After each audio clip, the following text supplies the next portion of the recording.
deaths confirmed, over 600 people missing. Several states, right? It's pretty. I was thinking about us. What would it feel like for us if we got hit by a? God has spared us so many times. What they must be going through. But let's pray. Father, we do pray for our fellow Americans in Florida and up the coast that are recovering from such a tragic disaster. Help those, especially who's lost loved ones. We just pray that you bring the help they need, bring the support from all the other states around them, but comfort them, provide for their needs. And Father, I pray that you continue to work in our community, that we will learn to love one another,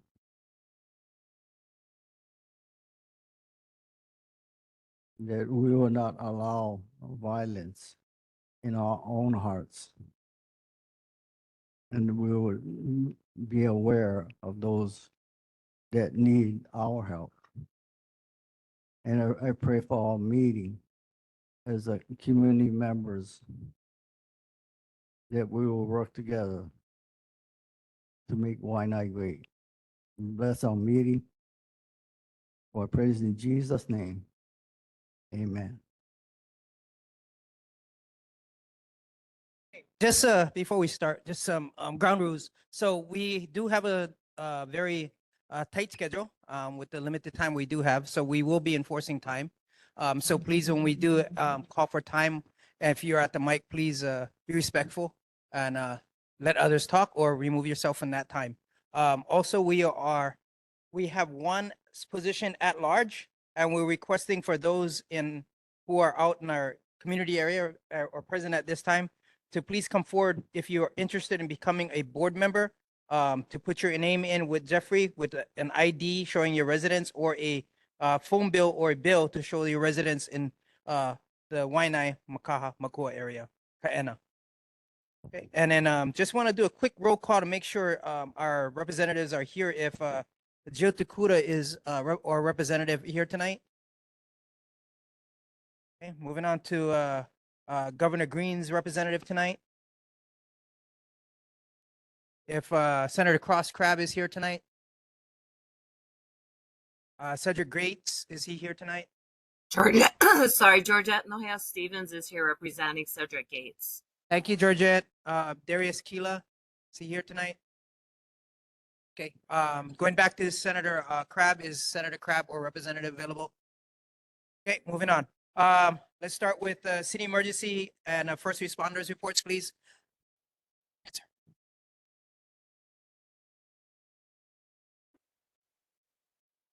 Honolulu Fire Department.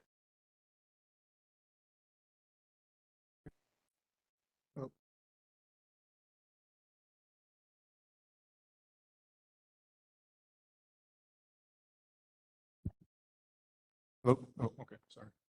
Good evening, board. My name is Jason. I'm a captain at the Waiʻanae Fire Station right next door. So, incident statistics for September for Waiʻanae. We had 2 structure fires, 2 wildland or brush fires, 5 nuisance fires, and 3 activated alarms with no fire. As far as other emergencies, we had 135 medical emergencies, 3 motor vehicle collisions, 2 mountain rescues, and 1 hazardous materials incident. Fire safety tip is smoke alarms. This year, the National Fire Protection Association's Fire Prevention Week campaign strives to educate everyone about the importance of having working smoke alarms in the home. For more information and resources, visit fpw.org. Install smoke alarms in every bedroom, outside each separate sleeping area, and on each level of the home. Test smoke alarms at least once a month by pushing the test button and replace all smoke alarms when they are 10 years old or stop responding when tested. You have any questions for me? Thank you, sir. Oh. Yes, I do have a question. I recently moved my mom here from the mainland. Excuse me, ma'am. Ma'am, can you Yes. please announce your name? Oh, Who you are, please? sorry. My name is Dee. Any board members? Okay, hold on. D, we have our board members first, and then we go to the community. No problem. Thank you.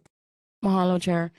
My question is regarding the smoke alarms. I did get a resident that was asking for resources. So on that website that you presented, is that where we can find those resources? I believe that's a national website for general smoke What alarm was it? One more time? information, fpw.org.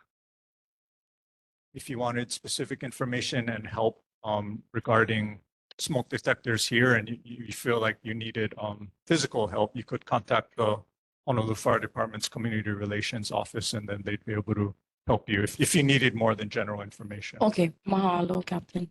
I have a question, Captain. Yeah. Sorry, Chair. Go ahead, Captain, board member. it's pertaining to fire that was out in Makaha last month. What was the cause of that fire? Which one? Was up Makaha Valley? Valley. Was it a brush fire or a building fire? Yeah, it was all over West Side Town Hall. Don't know the specifics, but I know it was out on the West Side Town Hall page on Facebook. So it's like 3 weeks ago. The golf course one? Is that the one you're Yeah. talking about? Oh, okay. I don't know if they came up with a specific cause for that one. But that one burned a couple days. Is that the one you're talking about? Maybe like 2 days in a row. Yeah. Yeah. For what I know, I'm not aware of a cause that they came up with, but it did burn a couple months earlier in that same area. I'm not sure.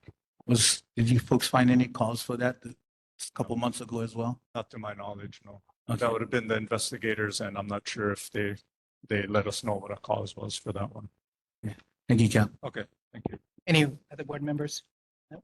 Okay, moving to community. If you are wanting to speak, please use the raise your hand before speaking so we can acknowledge you online as well.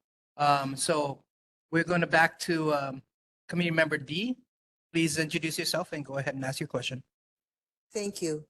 My name is Dee, and I was just wondering if there were any programs for smoke alarms with flashing lights for deaf people here.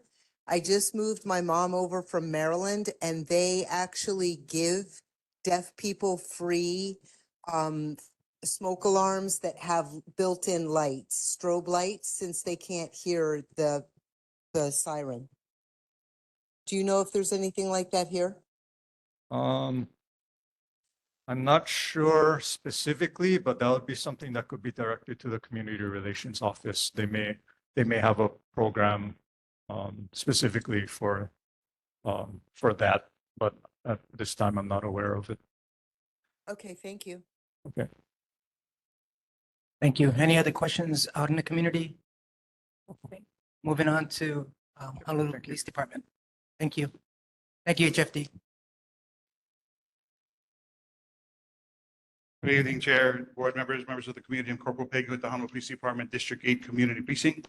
With me tonight is Sergeant Muraoka, and I believe online is Lieutenant Carrera. I do have your stats for September. In September, we had 38 motor vehicle thefts, 7 in our area, 14 burglaries, 3 in our area, 134 thefts, 26 in our area, 35 unauthorized entries into a motor vehicle, 8 in our area. There's a total of 6,289 calls for service. 1,919 in our area. The only thing I did want to mention was that I wanted to thank Pastor Alan Cardenas, down at Ikabono Church, and everyone else that, well, Tiana as well, and everyone else that was involved in the blue lights and ice cream. For those of you that are not aware, we had volunteers, or actually donations of ice cream, as well as a spaghetti dinner and hot dogs. And we went up to Waiʻanae Valley what was it? Kalpuni Park. And we're able to send a positive message to the kids as well as the community while serving ice cream to the kids and then the adults. And then we were also able to provide spaghetti dinner, salad, and hot dogs for the community up there in an effort to try to help with the healing of what's going on in the community. So again, thank you for that. Other than that, I'm open for any comments, questions, or concerns. Thank you, Corporal Reagan. We do really appreciate that. It looked like it was very successful and a lot of people engaged in it. So thank you for that. Any board members for HPD? Board member Chris. Hey, Corporal Piggin, this goes to you, all of your coworkers, all the officers out there, all the assistant people we got at the harbors and everything. We just want to let you guys know how sincerely we appreciate it. You know, the public doesn't have this, but just wanted to let the public know that looking at this paper, every category has gone down this month since last. And, you know, if we can continue this trend, then it'll be amazing. Yeah, thank you. Thank you. Perry. Go ahead, board member Perry. Corporal Pagan, the Waiʻanae Intermediate School, the candlelight vigil, I saw you on television. I was not aware of that. I want to thank whoever coordinated that effort. I felt that it was really community driven and not political, but I don't know the backstory of it, but I just felt it was community driven. I felt there was a lot of healing that went on, and whoever idea that was and whoever coordinated, it would be nice that we continue that effort to continue healing. Not only because what happened, but there's a lot of other type of healing that this community needs to go through. And if you could spread that word to whoever organized it. Thank you. Thank you. Board member Wilbur. Thank you, Corporal Biggin, for coming tonight. And thank you for your service up there at the Kalpuni and your service in our community and stuff like that. You did a really good job with the ice cream.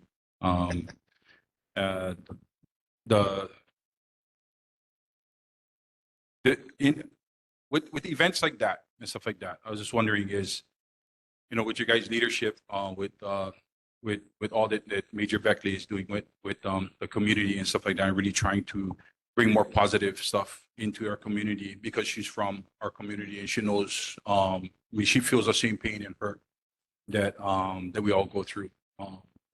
And you know, is there anything that you guys are trying to work on or help us in this community aside from a lot of solo bikes that have been out here? I mean, it would be nice to have more stationed police officers out here instead of that type of presence.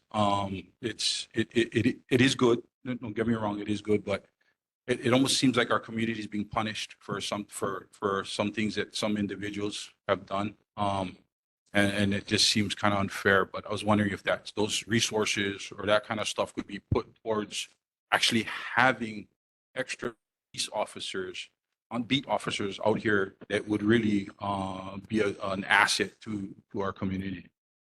Yeah, I appreciate it. Yeah, you know, for those of you that don't know, our major is from Makaha area. She's a community member, long time, lived there, I think since she was 20. So with her support, with her dedication to the community, you know, her direction to us as a community policing team is to get out there with the community and see what we can do to help the healing, get the message out, be a resource, be a voice, be an ear for the community and stuff like that. So with her leadership, again, we're able to get out here and she puts a very big priority on that. In regards to the additional resources, the department is working on something where we're going to try to get more resources out here to actually assist our patrol officers in handling some of our hotspot areas, being more visible. We're hoping that they're going to take care of some of the instances and occurrences that might be coming up in that area to therefore free up our patrol officers that will then be able to respond to the cases as they come in. You know, our traffic division, again, you know, we want to feel the community is being punished, but just so you guys know that one of the complaints that we do get and we do hear pretty often is people with unauthorized, or not unauthorized, but expired tax, expired registration. The fact that if they don't have an updated tax and safety, they probably don't have insurance. You know, people with illegal tint, loud stereos, the golf carts, the electric bikes and all that kind of stuff. So by bringing the traffic division out here, it is to address complaints that we are getting from the community. So it's not that they're here to punish because of what had happened. Again, it's an attempt to address the concerns of the community by alleviating that responsibility from our patrol guys so they can respond to the 911 calls. You know, you'd be surprised nationwide how many crimes are solved by a simple traffic stop and stuff like that. So again, that's what we're looking at and stuff like that. So please don't look at it as a punishment. We do ask that everybody get their things updated as required. You know, there's, you know, a lot of times people in our community say, well, it doesn't happen in Hawaii Kai, but it happens in Waiʻanae, or how come it happens in Hawaii Kai and not in Waiʻanae and stuff like that. They're getting tickets out there too. So again, you know, we want equality. So understand that everybody's going to be treated the same. And just because we're in Waiʻanae, we're not going to forego that kind of stuff. So thank you. And again, just thank you, and thank you, Sergeant Fumi, for you guys, your guys' efforts out here in helping us in the community. And please let Major Beckley know we really appreciate what she's trying to do for our community out here. Thank you.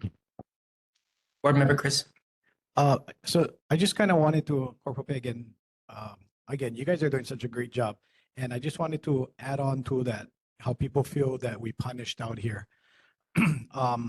Austin and Calais invited me with them to tag along. So I did speak in front of the police commission, and coming from Chief Logan, he did give the officers out here discretion. You know, so don't be so upset if you get pulled over. They're just doing their job. But if your tags is, you know, your tags is a couple months back, everybody, we all struggling out here. Just be respectful. They're doing their job, but also be mindful that they can let you go if your tags is 1 or 2 months by. Yeah, just be respectful. But also, you guys got to consider that if your tags is 3 years behind, I mean, so these officers, just like each and every one of us, are people, and they're just doing their jobs. But from Chief Logan, he did give direction to the officers out here that they have discretion. So just let everybody know, if you do get pulled over, be as nice as you can. Might be a lucky day. Thank you. Any other board members for HPD? Yeah. Hello. Yes, go ahead, Mr. Ando. I know you was involved with the Hono for a long time. Do you have any updates? Because I was hearing something, they wanted to bring it back, but something happened, so it didn't happen. Can you give us an update? The city was looking at bringing the Honu back to Nanikai. The Nanakuli neighborhood board decided they didn't want it in their neighborhood. So the Honu was being set up in Kapolei, right behind the Kapolei City Hall. They're going to be, I believe they should be setting up today, so they should be opening in the next couple of days. They are going to plan on being there for 90 days, so over, I believe over the new year, through Christmas and stuff like that. So they are there. We are looking to, I mean, we are working with outreach with Kealoho, as well as the other outreach members in the community, as well as HPD going out there trying to get and offer shelter for our homeless community. Again, Hono is not an internment camp. We're not rounding up people and shoving them in there. This is all people that are voluntarily wanting to go there, that are looking to get help, looking to get off the street. Being at the Hono allows for our service providers to work with them in one area, not having to worry about them having to chase them down and stuff like that. So they are setting up in Kapolei right now. The reason I was asking is because I think we could use it again out here, because I've seen a lot of new faces. I don't know where these people are coming from, but so to have it out here again, I think might be a good thing. I'm just wondering, you know, since they cleared out that place across sewers, well, it's still vacant. You can keep it Yeah. vacant and maybe use it in the future. Yeah, Or- we're happy that it's remained clear this long. I really do want to publicly thank Sergeant Phil White for his efforts with his patrol unit and his officers, that they are going, as we do a cleanup and we open up an area like that, they are being very vigilant to go back out there to make sure nobody moves back there. I'd like to think that hopefully we'll be able to get our community to start camping back over there. That is one of our few authorized camping areas. So by having that area clear, hopefully they'll get our community back there, and then we'll take it back that way. But we can let the city know that you guys do want it back here again.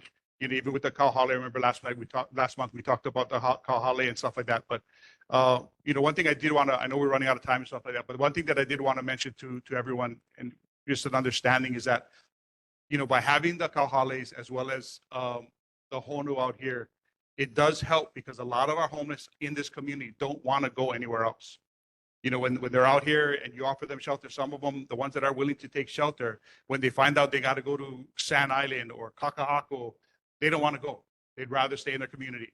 So by having these facilities in our area where they are, it gives us a better opportunity to actually help them. So, the community support, the board support towards that, it goes a long way to helping us address that situation. Thank you, Corporal Pig. Community. Oh, go ahead, Uncle Richard. Yeah. Board member. Thank you, Such. Corporal, I noticed the police presence in certain areas has controlled some of the movement, I guess, in the evenings and stuff. So unfortunately, a lot of tickets is coming out with it. But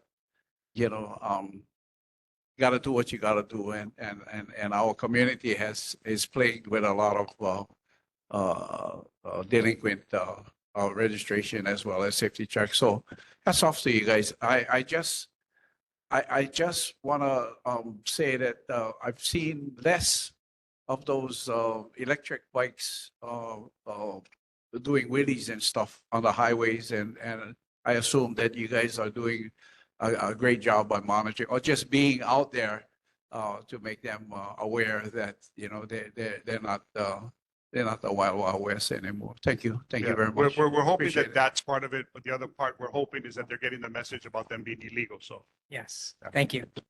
Community.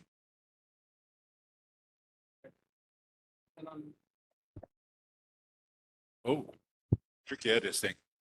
Hello, everyone. My name is Austin Salcedo. I just want to bring a safety item, but let's go back to the commissioners as well, the commissioners meeting that we had. Not only that, the presence of HPD, but Commissioner Doug Shin had recommended and urged the Honolulu Police Chief, Joe Logan, to utilize all his resources to include state law enforcement and also the Army National Guards as far as its utilization if there is a bad situation for the island. So he has that resources. So the commissioner had urged the chief of police to use all the resources that he has. But I'm here to actually present to you folks, there's a safety concern out in Makaha area. It's been a discussion back in October of last year when we had a virtual meeting that was illustrated by. Austin, is this for Corporal Pagan? Yeah, actually, it's going to be for you guys and Corporal Pagan Okay. because there's an investigation needs to be on. Okay. Going to Perfect. present- Thank you. yeah. Regarding the operations over at the Makaha Gateway, there's a drug treatment clinic's been there, and more so, it was a number of how many times 911 was called out there in 2023?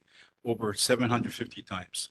Okay, but Corporal Pagan, Sergeant Fumi, you're here, and I'm making awareness because there's a state health planning and development agency that approved a drug, alcohol, mental health counseling and evaluation services in Fort Street Mall, but not only Fort Street Mall, He also is operating on the Makaha Gateway premises on the third floor. There's construction going on over there.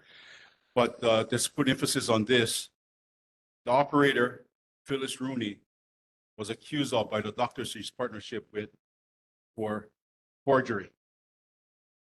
It was acknowledged by, it was brought to the attention for the whole island by the newscast. And these doctors were working remotely in the mainland, psychiatrists, that's in partnership with Phyllis Rooney. At the same time, Phyllis Rooney is also got a, from the State Healthy Planning and Development Agency, condition of need, certificate of need, authorization and approval back in 2021, both of these operations. But because of this thing, she's living a lavish life that she was being accused of in forgery. So making awareness of what's happening in our side of Makaha, that's my kuleana. I live right above that. So there needs to be a prompting on investigation on this because I called the State Health Department. They're picking on. Thank you, Mrs. DPP Salcedo. on this thing. So what is your comments on this for investigation? Thank you, Mrs. Salcedo. Okay, just to make everyone aware that, you know, when it comes to permits and authorizations for businesses and stuff like that, HPD has absolutely nothing to do with that at all. That's not our responsibility. We don't issue permits for businesses. That's all with the Department of Planning and Permitting. We don't investigate those things. That has to go through them. So if there is, you know, same thing that we've had with illegal structures and stuff on property, you know, that's all comes down to Department of Planning and Permitting and what they authorize. So if you do have that information, I would suggest you take it to them because, again, HPD doesn't have that authority to go and investigate who they're giving applications for business to. Thank you. The reason why I'm saying that this is a state operation, not city DPP authorizing and approval. It was a state health department approved it. So if they don't have the jurisdiction for the city, I think it should fall on the state investigation. Maybe it'll fall in the realm of state law enforcement. And I'll give them the documentation to further investigation. But bringing back the investigative answers to you folks. Yeah, I see. Thank you. Thank you, Austin. I appreciate that. So we can also bring that up with Dom and see what we can do with that. Yeah. Okay. So thank you. Going online first. Yes, going online first, and then we'll go back into physical community. Online, community member D. Their community member. Okay. Thank you. This is Dee. I have a question. Does HPD plan on cracking down on parking violations? I live on the left side of Water Street, and if you're headed towards the mountain, and there's a lot of folks who they have cars that aren't registered. They park on the sidewalks. They park so far into the corner that they're actually sticking out into the intersection. And I was wondering if you had any plans for that. And I also have just a general comment that I find it rather ironic that Lanikai doesn't want a specific feature in their neighborhood. And yet we've said over and over that we don't want the Kuhalis out here and that we feel as if we've taken our burden of the homeless and it's time to spread it out. Thank you, ma'am. Ma'am, this is just for Corporal Pagan, so he can address your first question, but the other part is community concerns. Fine. Thank you. Thank you for your question. In regards to the parking, if there is a parking violation that causes a traffic hazard, I do recommend that you call 911 and have the officers respond that way. Again, with the plan of bringing in more officers into the community, those are the types of things that we're hoping that these officers will be handling so that patrol can actually handle the 911 calls. I don't want to say that parking is not important, but it is very low on the priority when it comes to responding to cases. But if there is an issue, you can call 911 and just understand that an officer will get there when he can. If you see vehicles that are expired or missing vehicle parts, you can go to the city's 311 app. You can put the information in there and it'll go to the city's abandoned vehicle section and they can take care of it as well. Thank you. I appreciate your response. Thank you, Corporal Pagan. Next community member. Cacao, I'm Michelle Kirklow. I live at Makaha Surfside. I just wanted to get a status on the reinstatement of the weed and seed program here in Waiʻanae. Thank you. Weed and seed was never in Waiʻanae. When it was presented, the community decided they didn't want it at the time. We are currently working with the prosecutors to see what we can do about establishing hopefully a similar program like the Safe and Sound in Waikiki. If it's possible, again, it really depends on the support and resources we can get from the community. We are, again, working with the prosecutors to see what we can do, but weed and seed was never actually active on this side of the island. Thank you, Corporal Hagan. Online, community member Kapua.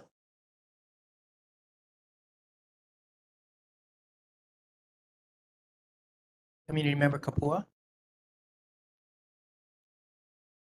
She's not there. Okay, we're going back to physical. Peter, please introduce yourself. Aloha board, aloha community. My name is Peter Mulder and I live in Maka'a. 18 years, born and raised Hawaii Kai. So I bring a unique perspective.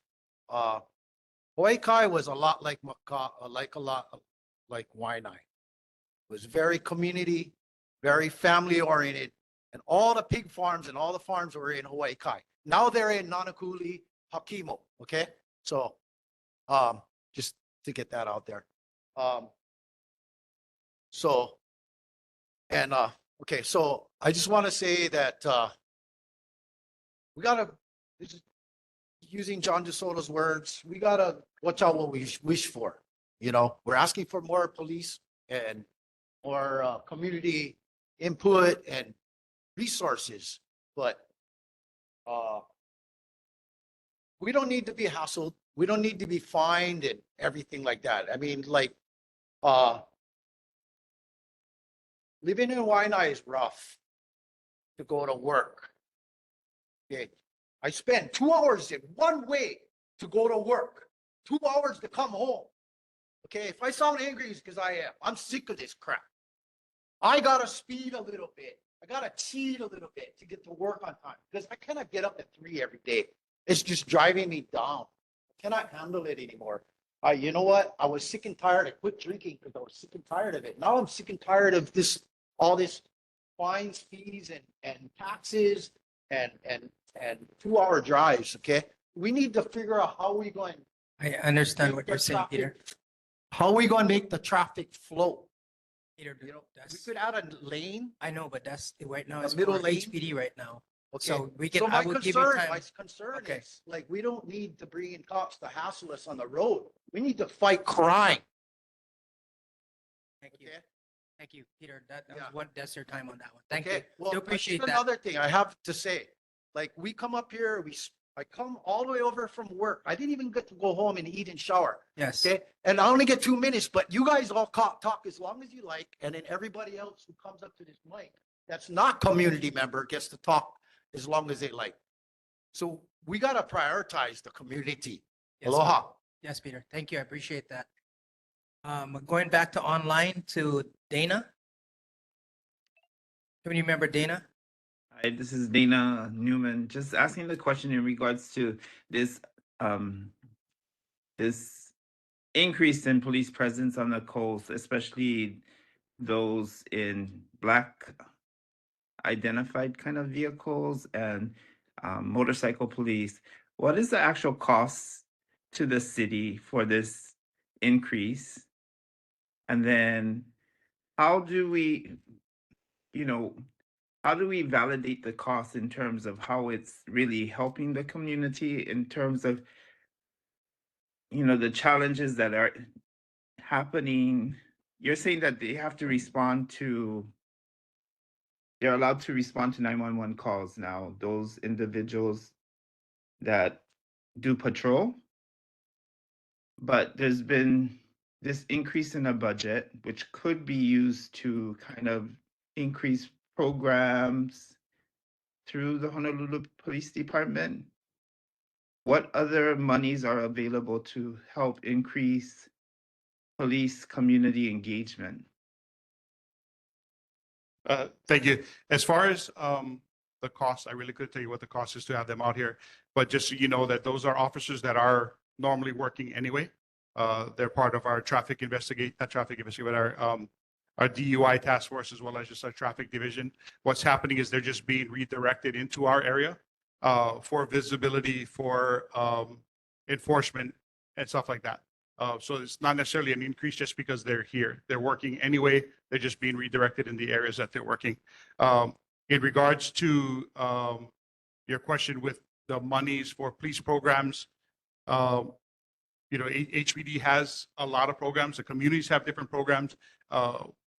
I would suggest you talk to your legislators and lawmakers about programs for the community versus putting it on and asking the police department to actually develop these programs. With us being more than 400 officers short, if you want more officers off the road so we can go and do some of these other programs, there's an understanding that you are going to lose a lot of officers that are on the road responding to crime. So again, I'm not saying that we don't do it as a community policing team. We're out in the community as much as possible, given our schedule. Just for example, our unit has only had 1 day off for the last 2 months in between our work schedules because of what we're trying to do with the community as well as the enforcement side we got to do. So I hope I answered your question. Thank you, Corporation. So we are going to do back online to Kapua, and then we have one last community member in person, and then we need to move on. So Kapua. Okay, mahalo. Sorry for the earlier. But anyway, Officer Pagan, mahalo nui to all that you folks are doing. It's needed, it's appreciated. And like Dana, we do want to support other positive community engagements such as what was occurred at Kaupuni Park. That was so awesome. But my real question with HPD is the lack of enforcement or let's call it equitable enforcement throughout the island. I recently went around the island and looking at all of our beautiful parks and those beachfront areas that may not necessarily be a park per se, but are access to the beach. And I significantly noticed that there was no illegal campers or none that I could even see. Unlike what we have here on the Waiʻanae coast, you would think on the Waiʻanae coast, it's a free-for-all. Come to our beaches. So to me, it's not a wonder, it's not a quandary as to why Waiʻanae is a housing or houseless mecca, for all to come. Because besides having the aloha to receive them, the services that come with them, they're allowed to be there. And yet, other places on this island, you don't see it at all, as if do not enforce the illegal camping anywhere on the West Coast. So is there some policy, some administrative rule that causes this to occur? Thank you for your question. In regards to a policy that allows this, no, there isn't. I can tell you, being out here and having worked with the parks and the homeless for the last 13 years, one of the challenges that we have had is the number of people and parks that are being utilized by our homeless. If you're in Hawaii Kai, you may have had 1 or 2 people at certain parks, and the officers are there able to get those 1 or 2 off right away because they're dealing with 1 or 2. When you come out this side, when you're dealing with hundreds of people on a beach, and you're talking about clearing and enforcement, there's definitely a need for more resources, whether it's shelter, whether it's outreach, whether it's officers to enforce it, whether it's city to store property. Many times we go out to a beach park and we try to do a cleaning and we have to land up cutting it short because there is so much debris that we're trying to deal with that we can't get to the end of our area that we plan to work on. So what that does is it makes us have to come back at another time, but we can't just come back tomorrow because the city agencies need to go other places. And then there's other complaints about other parks. So we try to hit those. So it's a round and round. I understand the question, and I've seen that comment recently as well about the other side. But understand that our team is working very, very hard to address this situation. and again, it's the challenges in, one comment that was made today was that it seems like we're just moving people from left to right. Again, we have rules, the police department has rules that we have to follow when we deal with the homeless. Some of those rules tie our hands when it comes to dealing with that. When we do our side and the cases go between to the judge and the prosecutors, it's out of our hands and it's really up to them what they're going to do, whether or not it's going to make it unpleasant for the people that are out there that are violating these laws. And again, it's not just because they're homeless. It's because, there's debris, there's littering, there's defecating, there's in a park, all the different laws that pertain to everybody else in the community that may not be punished accordingly. That makes it, people don't care about the fact that they're getting these fines because they may not go anywhere. So again, just trust that we are working hard. We are trying. But as you said, with the number of people on this coast and the number of people that we have to try to address this situation, it makes it very, very difficult. Corporal Pagan, I think Lieutenant Correa wants to If say I something. may, as well. Philip, Okay, Kapua first, go ahead, and then Listening. Lieutenant Correa is going to jump in. Go okay, ahead. thank you. Go ahead, Kapua.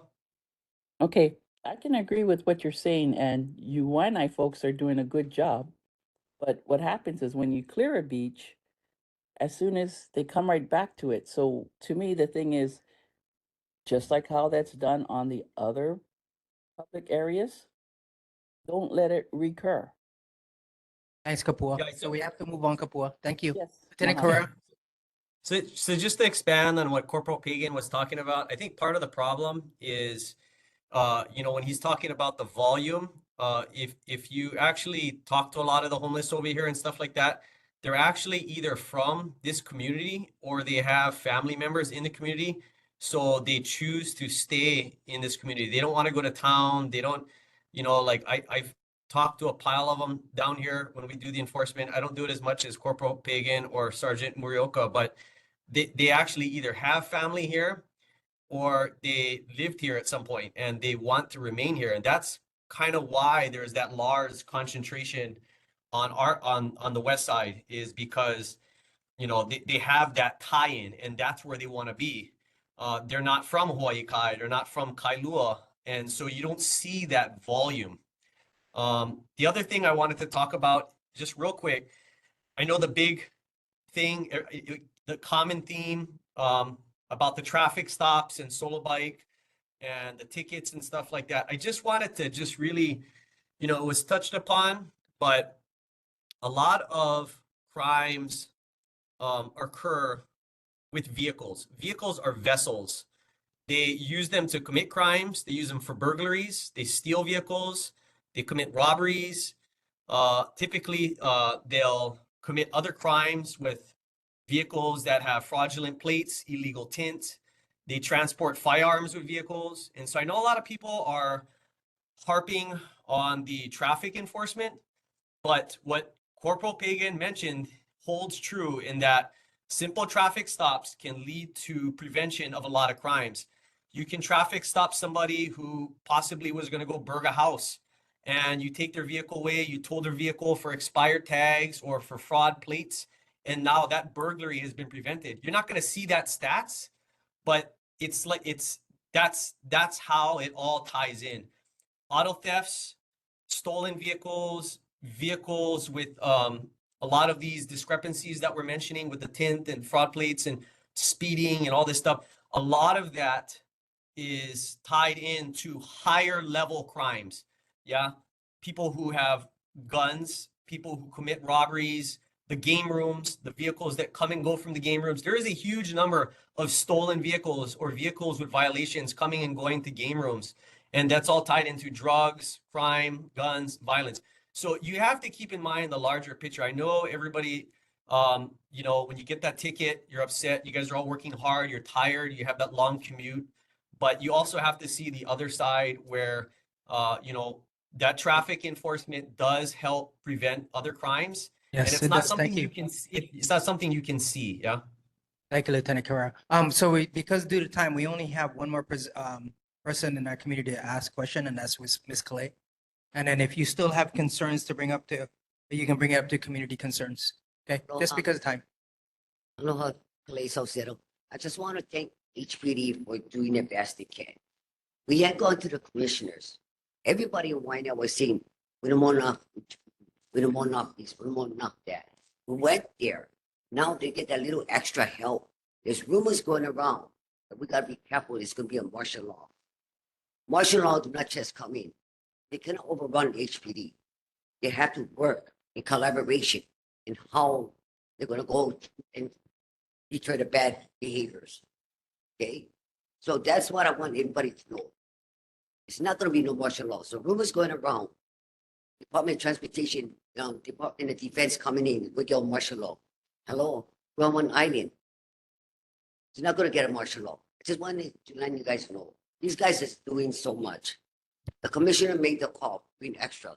Now we have extra. Okay?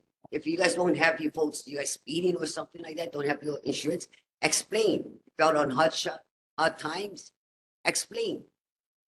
You know, because people are still recovering from the COVID. So I just want to clarify that.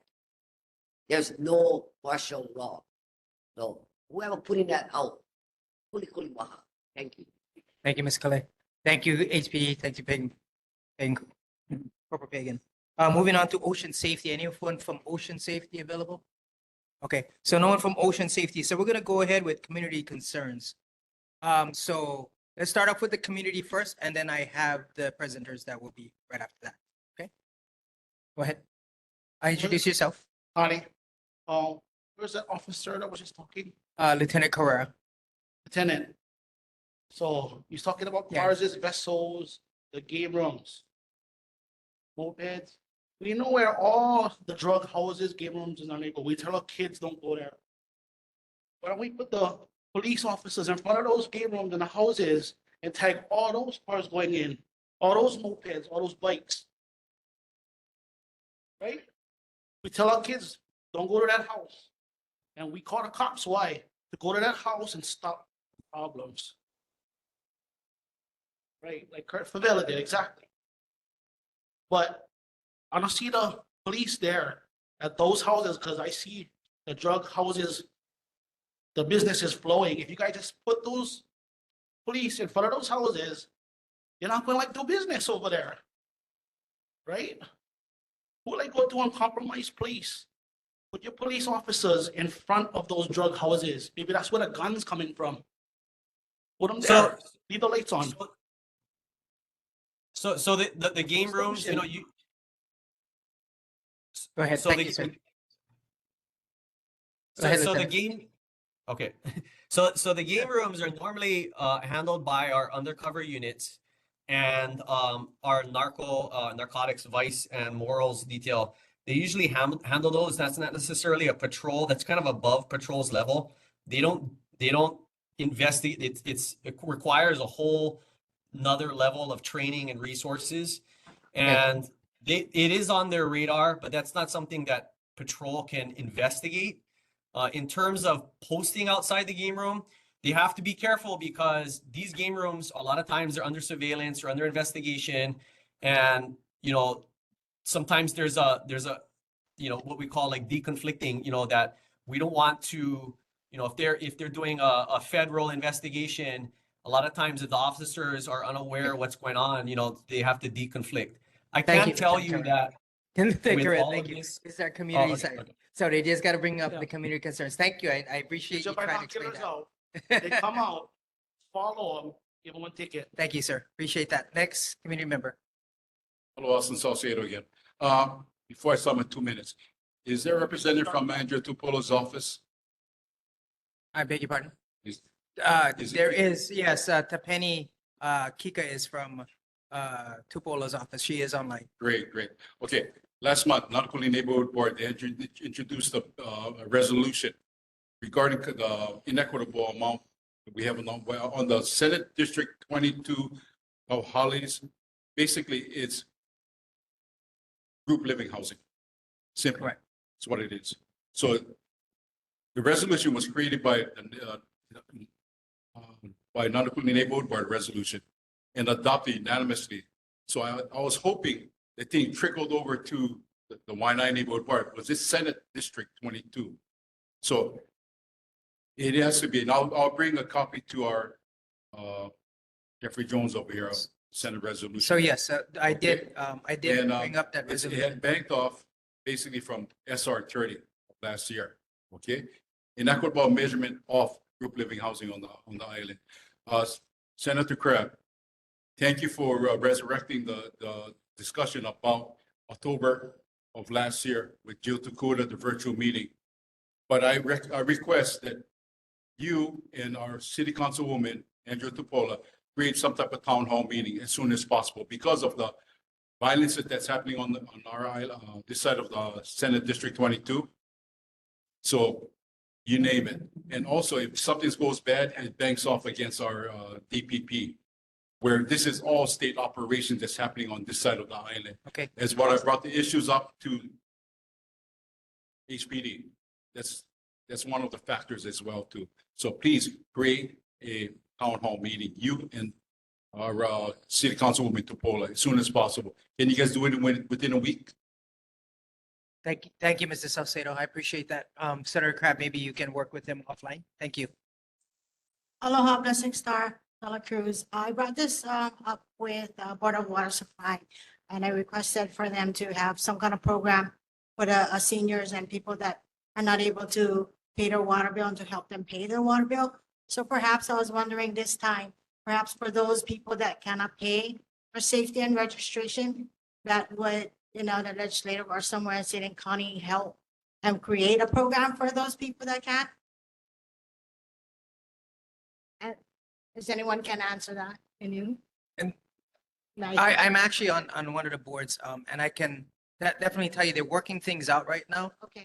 They are, because they're increasing the sewage fee as well. So they're working out more details on the grants that is for affordability. Okay. They so it haven't, is they out haven't there, had the that. Yes, information there out is. there For the seniors. and Yes, there is, Awesome. they are coming But on I that. was also wondering and hoping that there would be another program to help the people that can't pay the registration and safety check and all that for the road.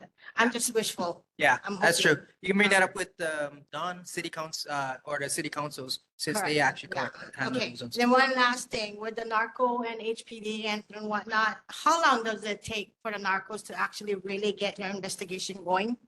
In a game room and so forth, if anyone can tell me? You would have to ask that offline to Okay, HPD. I've been Yeah. living and having Weird. an issue for over a year. Yeah. I brought it up. I still have the same issues to this day where the park and the beaches are still having 2 o'clock in the morning, things, and I'll bring it up with HPD. Thank you, Blessings. I appreciate that. Yeah, Corporate Pagan is right behind her. You can talk with him. Hello, introduce yourself. Pardon me? Please introduce yourself, Mr. Xavier. Okay, my name is Xavier. I am the president of a 501c3 nonprofit organization called Waiʻanae Coast Aikido, which I actually taught here for 10 years, upstairs in those rooms until they were condemned, and then we taught it in here. It was nice to be here looking at this place, a lot of good memories. But Aikido is a martial art of self-defense, but it's not anything that you think when you think martial arts. In martial arts, originally, it was a question of honor. So it was either I die, you die, or we both die.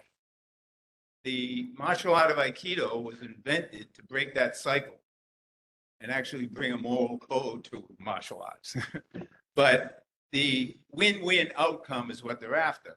So if you put yourself through these movements, you begin to understand that there's far more options than death and destruction, simply put, okay? But what's unique about what this moment in time has done is that when we left here, someone donated money to build a dojo, Waiʻanae Coast Aikido, over on the corner of Kauaʻili and Makaha Valley Road.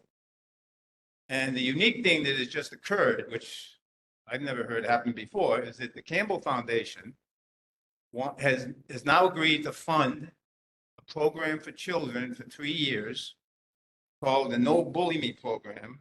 And we want to collect data from the kids as to whether or not this martial art actually helps them feel safer in school and out in their life. And it's free and it comes with a uniform. And I have some flyers here. Probably don't have enough. But for the next 3 years, we're going to be collecting data. And I just taught a class over there with 30 children in it. Had 30 children running around screaming and having a ball from ages 4 to 12.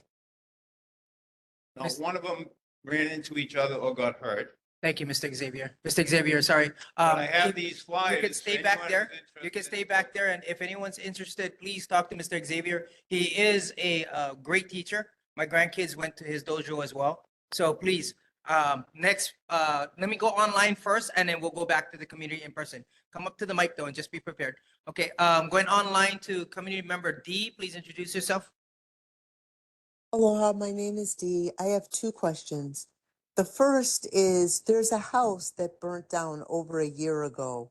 Again, going Makua towards the mountain on the left-hand side of Cape Pui. If you turn onto Cape Pui, it's on the left. It was a greenhouse. It's all the rubbish is still there. Nothing's been done.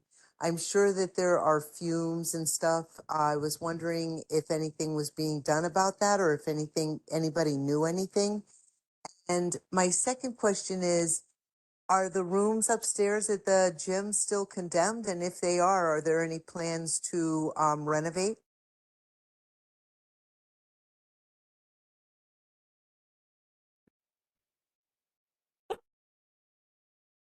Yeah, I'm sorry. It's we can but community member D.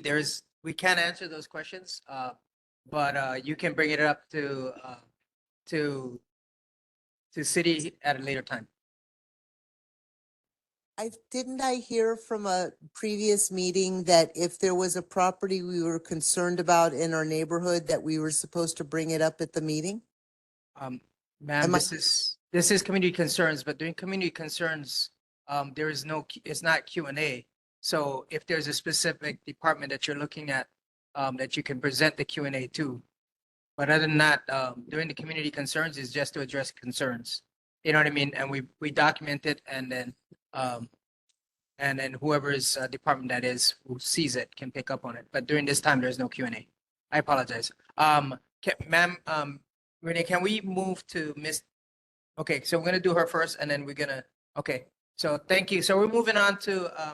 Yes. Hi, my name's Renee. Before I start, I'd like to say I've been to a lot of neighborhood board meetings. I never saw one that had so much community comment and invited up to speak at the mic. That's way to go. Anyway, I'm here about housing affordability conference that's coming up after the election and is trying to reach people with a lot of information that is we really should know. You know, they always talk about affordable housing, but there's no serious discussion about how you make it affordable for most of us. And, you know, local residents in Hawaii who make regular, ordinary wages. And Kepikoa, Kupuna, Paleo Oka'aina, Kepikoa for short, is a 501c3 sponsoring this conference on how to get affordable housing. It's a 3-day conference, November 20th to 22nd. And Kepikoa is led by community activists. Their public policy is to research how affordable housing has been created, is existing now, and how to focus the public discussion on how we can get it in Hawaii. The November conference brings in many people from communities on the mainland who build affordable housing for their people now. For instance, in Aspen, Colorado, 40% of the housing is affordable. Only their residents who work there can live in those housing.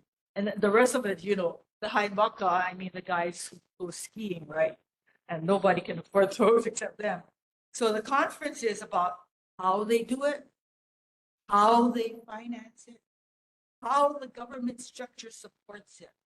And this conference is for people who seriously want affordable housing. in Hawaii. KPCO will give a number of scholarships to people with housing insecurity because of their lived experience, which is really important in the process on where your goals are going to be. And KPCO, however, is bringing in many speakers from the mainland to talk about their solutions, what works. And so it costs money. And you can reserve a seat at the conference. It's a limited seating Thank you, ma'am. by putting down $50 like I am, then saving all your spend pennies after you cook and not eat out for Thank you, local ma'am. October and pay for the remainder by November 1st. And I'll be sitting in the back over there. Thank you. If you have any comments. Yes, please Thank you. continue to talk with Renee in the back if you have any questions regarding that conference. Do appreciate your time. Yes, yes. We're gonna go ahead with board member Tiana Wilbur to present, and then we're going back to online for Betsy Anderson. And really quickly, just for clarification, sorry, for D or any community members. So questions and like the community concerns is for you to bring the questions and we can take back the questions and get you to the rightful departments, or they could be present here in the room and you could reach out to them. But another way to reach us offline is on Waiʻanae, no, not Waiʻanae, I'm sorry. Neighborhood Commission's website. You look up under boards, you click on boards and then look for number 24, Waiʻanae Coast. And that's where you'll find our contact information. So you're more than welcome to send us emails so that we can forward you to the rightful departments. We know sometimes it's hard to navigate to the rightful department. So just clarifying that. And then, so the first presentation is going to recognizing Sai Narusawa. He gave me permission to read the certificate and I will deliver it to him tomorrow. So Waiʻanae Coast Neighborhood Board number 24 resolution recognizing Sai Narusawa for his dedicated service to the Waiʻanae Wastewater Treatment Center. Whereas Sai Narusawa has been the laborer and supervisor of the Waiʻanae Wastewater Treatment Center for the past 31 years and has served a total of 33 years with the City and County of Honolulu Department. And whereas Sai Narusawa has devoted his life to ensuring the health, safety, and well-being of our community, consistently exemplifying a tireless commitment to the betterment of our moku or district and our people. And whereas his work and dedication have greatly contributed to the quality of life in Waiʻanae, making him an essential pillar in the infrastructure and environmental protection of our community. And whereas the neighborhood board, on behalf of the entire Waiʻanae Coast community, deeply appreciates the sacrifices made not only by Sai, but also by his family, his wife, children, and grandchildren, who have supported and allowed him to invest so much time and energy into our community. Now, therefore, be it resolved that the Waiʻanae Coast Neighborhood Board number 24 does hereby express its heartfelt appreciation to Sai Narusawa for his 33 years of outstanding service to the city and to our moku. And be it further resolved that we extend our warmest wishes for a joyful and well-deserved retirement, filled with peace, happiness, and many cherished moments with your ohana. And be it further resolved that this resolution be presented to Sai Narusawa on this day, the Tuesday, the first day of October 2024, as a token of our gratitude and admiration. And it has the list of the board members and the plaque for his service. Next presentation is to Auntie Twinkle Borge or Auntie Mama. And I just want to say mahalo pu'onua Waiʻanae for letting me spend time with you this morning and for being here this evening. Waiʻanae Coast, if I can have Kala. Kala join me. Mahalo, Kala.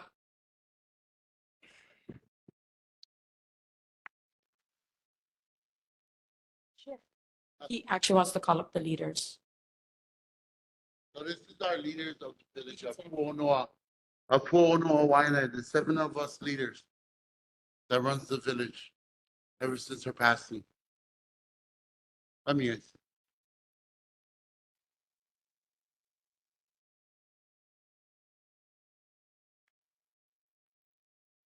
One of them couldn't be here at this moment, but she wish her best regards. She appreciate and thank you guys for all the love. Philip, want to say something? Mahalo you guys for being here and the work and service you guys are doing in the village. So the Waiʻanae Coast Neighborhood Board number 24 resolution Resolution honoring Twinkle Borge, beloved founder of Pu'uhonua o Waiʻanae. Whereas Twinkle Borge, known to so many as Auntie Twinkle, dedicated her heart and soul to creating a sanctuary of love, safety, and hope at Pu'uhonua o Waiʻanae, a place where the broken could heal, the lost could find their way, and all were embraced with open arms.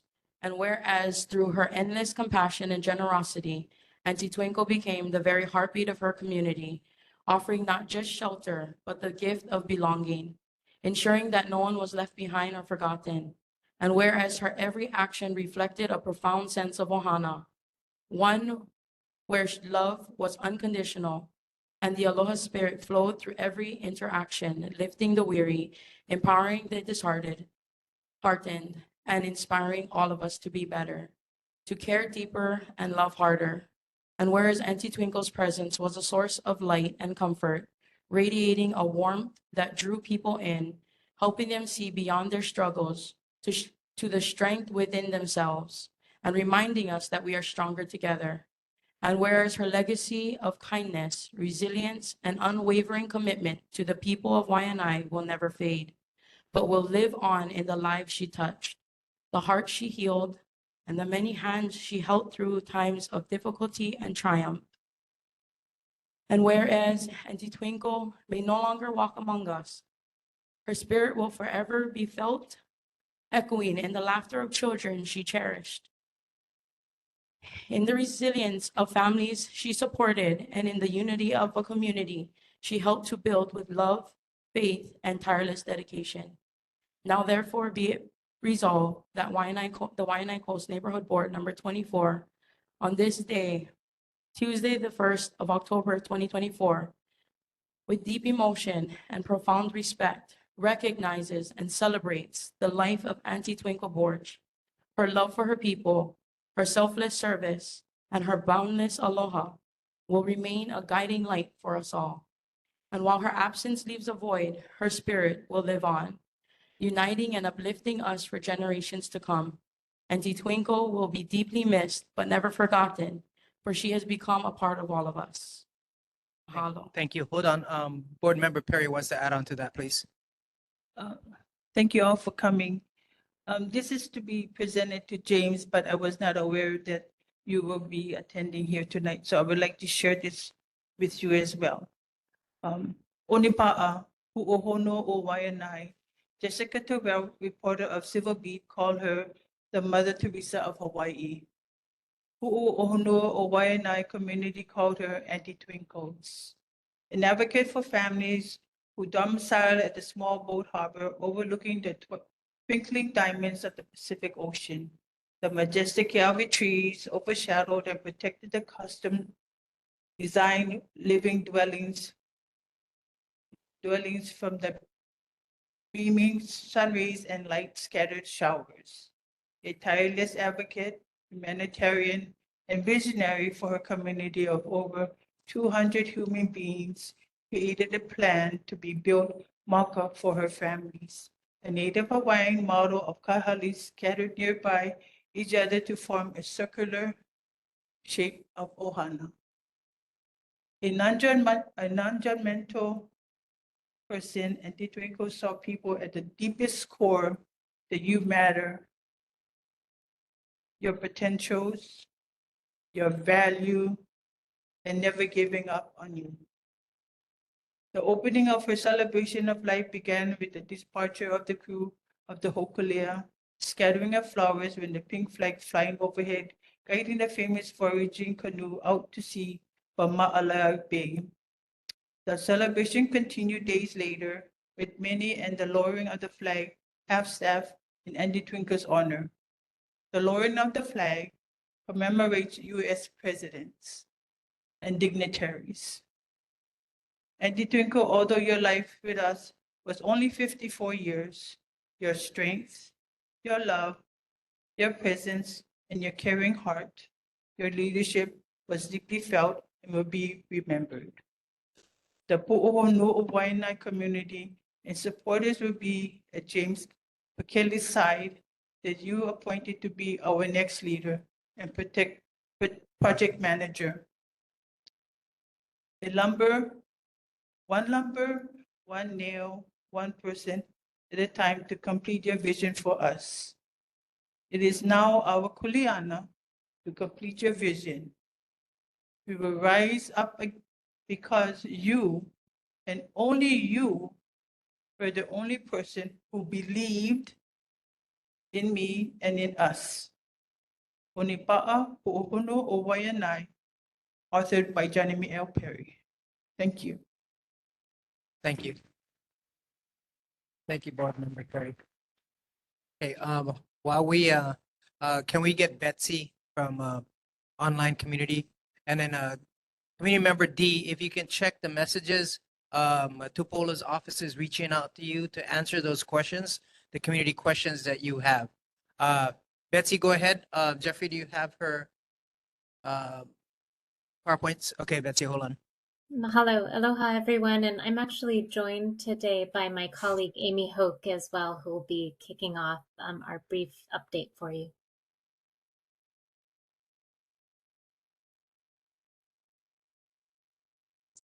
Well, aloha and mahalo to you all for allowing us to participate in your meeting this evening. My name is Amy Hoke, and as you know, I'm joined by my colleague Betsy Anderson, and we're both employees of the National Park Service. I'm calling you tonight from Oakland, California, and Betsy's in Seattle, Washington. We're here to let you know about a study that's underway to determine whether it might be feasible and appropriate to designate a national heritage area at Waiʻanae Point. The study is just getting started, and we'll share some information about what it is and how you can be involved in our upcoming public meetings, and most importantly, how to share your comments. Betsy will cover that topic at the end of our short presentation. So if you could flip to the next slide, please. Great, thank you. So we were very fortunate to make a trip to Oahu earlier this year and to visit Waiʻanae Point, and it's an amazing place. And in just a few hours, we were all completely enchanted with the nesting albatross and the frigate birds and a little monk seal pup and its mothers. And then we saw the fishermen in action, and we heard about the strong spiritual attachment this place holds. And we definitely felt why it's called the Heat. But you all know that. You're probably wondering what a national heritage area is. And in truth, they're relatively rare when compared to national parks. And in fact, there are no national heritage areas currently in Hawaii. There's a little clue on this slide that might help underscore how they're different from national parks insofar as they're lived-in landscapes and meant to be a part of the community, not a place that's set apart. A little bit more on the definition, and I'm going to just quote now. A national heritage area is a place, not just a collection of unrelated sites, but a strategic assemblage of resources that allow an important interplay between the landscape and its features with other resources, sites, and stories. It's meant to be a nationally distinctive landscape, a lived-in landscape representative of the national experience, and it's planned around a region's shared heritage and place-based resources. And we don't really have time tonight to get into all the things that a national heritage area is and is not, but Betsy will dig into that a little bit deeper. But I just want to mention also that second bullet point gets at this, but the National Park Service was directed by Congress to undertake this study. And in fact, it was Representative Case and Senator Hirono who introduced the legislation that was ultimately signed into law. And that's how we find ourselves here at your meeting tonight. And now I'll turn it over to Betsy to go over the next couple slides. Great, thank you. Thank you, Amy, and we can move on to the next slide. Mahalo again, everyone, for having us at your meeting this evening. I'd like to share some other important characteristics of national heritage areas. Notably, national heritage areas are, by definition, community-driven. They're a grassroots approach to heritage conservation that are managed by a local coordinating entity. If a national heritage area were to be designated in a place like Waiʻanae Point, the National Park Service would provide technical assistance to and distribute matching federal funds from Congress to the local NHA entity. But NHAs importantly are not national park units, and the National Park Service would not assume ownership of land inside heritage areas or impose any kind of land use controls. Rather, when a national heritage area is designated by Congress, a local coordinating entity is identified, and that coordinating entity is then responsible for creating a management plan and implementing it along with local partners. And coordinating entities can be local nonprofit organizations or local government agencies or educational institutions, to name just a few examples. When Congress authorizes a feasibility study for a potential national heritage area, which is the case for Ka'ena Point, the study team is responsible for assessing whether a national heritage area is feasible, whether it's appropriate, and whether an NHA would meet the community's goals for conservation, education, and recreation. So that community aspect is really important. And as part of this process, our team is conducting a public engagement effort this fall, as Amy mentioned, and we're here this evening to invite you to participate. As part of this effort, we'll be asking questions about which resources in the Ka'ena Point area might meet the criteria for National Heritage Area designation, and whether there is a local coordinating entity that might make sense to manage an NHA. We're also interested in learning whether or not the community support exists for a National Heritage Area at Ka'ena Point. So if we turn to the next slide, I'll share just some quick information about how you all can be involved. Amy's going to drop a quick note in the chat. If you could switch to the next slide, there's some information about public meetings that are coming up. The week of October 21st, we'll have a couple of virtual meetings, and then the week of October 28th, we'll have 2 in-person meetings, one on the Waiʻanae coast side and one on the north side, and more information can be found on the website, including our contact information for any questions. So mahalo, everyone. We really appreciate your time, and we know you have a busy evening ahead of you. Okay, thank you, Betsy. I do appreciate that. We're going to wrap this up with more community members for community concerns, and then we're going to move on. Betsy, if you can stay on for people who are online to be able to use the chat to communicate with you, that'd be great. Thank you. Mr. Eli, please introduce yourself. Michael William Capolino Eli. Hi, and aloha. Yeah, you know, over here, us Kanakas, we only get 19%. The rest is immigrants, what you call them? Wait. You know what? I'm gonna start them all over again. Hey, you know what? I kind of still pissed off because 10 months already went past. They guys would violate of digging up over there at the ranch. Okay? I mean, who's supposed to take concerns of that? Not the planning and permitting, right? But hey, the thing 10 months already. And the thing already, the violations already had happened. Everything went grow back. Like I said, they're supposed to not drill one auger on one excavator.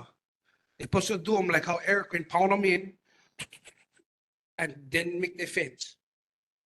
That's historic preservation. So nobody is jumping on it right now because they're taking long. They're supposed to work for us, the community. Yeah, who? Planning and permitting? I mean, 2 weeks already passed. You guys said, oh, we're gonna have one meeting up there. We was over there waiting. No meeting, 0. So 0 plus 0 is 0. You know what I mean? I wait up there in the morning, like 7 o'clock. The kid come over there and said, God, nobody coming in this gate. Now they're trying to bully us, like, bruh, that's historic preservation. And then I took them to DPP, tell them they go on the road. Oh, of course, they use the $250,000 for make the asphalt road. But they didn't even have a grading license for make that road. Go all the way up almost to Punanaula. Yeah? So what the community gonna do? Still don't stand still for 10 months. So what they guys gonna do over there? They're gonna have on horseback riding stuff. I see them on the Instagram. They said, oh, I think not can be one what they call that? They're supposed to not be commercial. You cannot be on commercial and you stay riding in the mountain, and that's all hunting area. You know what I mean? The whole mountain, Waiʻanae is hunting. But you cannot be commercial. But I look on the Instagram, they're commercial. Then I like, no, when they're grading land in the homestead, they said that's ag land, but they stay grading 6 inches down. But where they get that permit from? I like know how the Hawaiian homestead does their planning and permitting to grade land, because that's what the guy did over there in Hawaiian homestead. They're all up to the mountain. And it's same thing like right next to the ranch now. I don't know if somebody bought them, but they agreed the whole land too over there, right next to the ranch. There was a two-story house and used to be orchid farm. But now the thing all graded, because I go inside there, because I remember the owners before. There was Japanese owners and I already talked to them a couple of times. In the backside. Yes. Backside. So Okay. all over there is all dozer now. And in front of the ranch land now, in the parking lot, the rocks came from that land. So they're trying to sell the rocks too, that they got off that land and putting them over there. Okay. So that's my concern. Micah, So been so- 10 months already and Mr. Eli, nothing ever went happen. Mr. Eli, so before you leave tonight, there is the board here. So if you set up a date and with the board before ending tonight's meeting, make that decision when you can make it. Work with the board members. They will meet you up there for that. And this is official now. I'm putting it on record. Yeah, because that we have. she's Okay, gambling with us, so- gambling. So where's Yeah, she stay so now? Where's Dawn, you stay? Dawn didn't go up the last time because she asked me and I says it wasn't on our minutes. So Yeah, this but time all I'm these putting it times on our minutes. She just didn't jump inside. Like she wasn't working for Home Okiola. Um, We know who was working She was she has been on Yeah, the board no, for a but long now- time. because was her name hers? Georgie. No, Yeah. but it's the other lady's name. Patty. Used to be Patty that they had another tall guy. Yeah. They had So- like 3 guys. Okay, We so put these guys to court.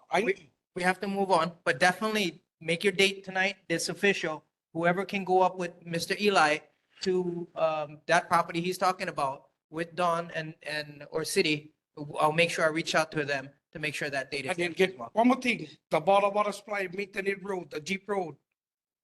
The thing overgrown, they're not taking care of them. They're just making money, but they gotta take care of the maintenance road because people getting hurt, Okay. twisting their ankles. Water the grass is supply too high. was on. We'll bring that up when they Yeah, come on. the maintenance road, stay up Waiʻanae Valley Kai, Pana Rosas, I think go all up in the mountain. Okay, Aloha. thank you. Go ahead. Hey, is this on? Hey, Mike, please don't leave. Try hang around until the mayor's rep, Don. And before we leave tonight, let's confirm on meeting. I will personally give you my word that I will be there. Let's get the commitment from the mayor's office and let's get this thing out. 10 months is way too long. But when you come up here, please don't drop people's names. It's not professional. It's not. Just remember, whatever we do, we got to stay principled, not personal. Okay, but I will personally give you my word that I will go on that meeting. Let's get the mayor's office to confirm one date and let's get this taken care of already. Yeah, I'm here for the same thing, yeah. Please forgive me for dropping anybody's name, but when you guys take 10 months, of course I'll be pissed. Yeah, we understand, but blame the board. Blame the board. Don't blame people personally. Board, it's the planning and permitting.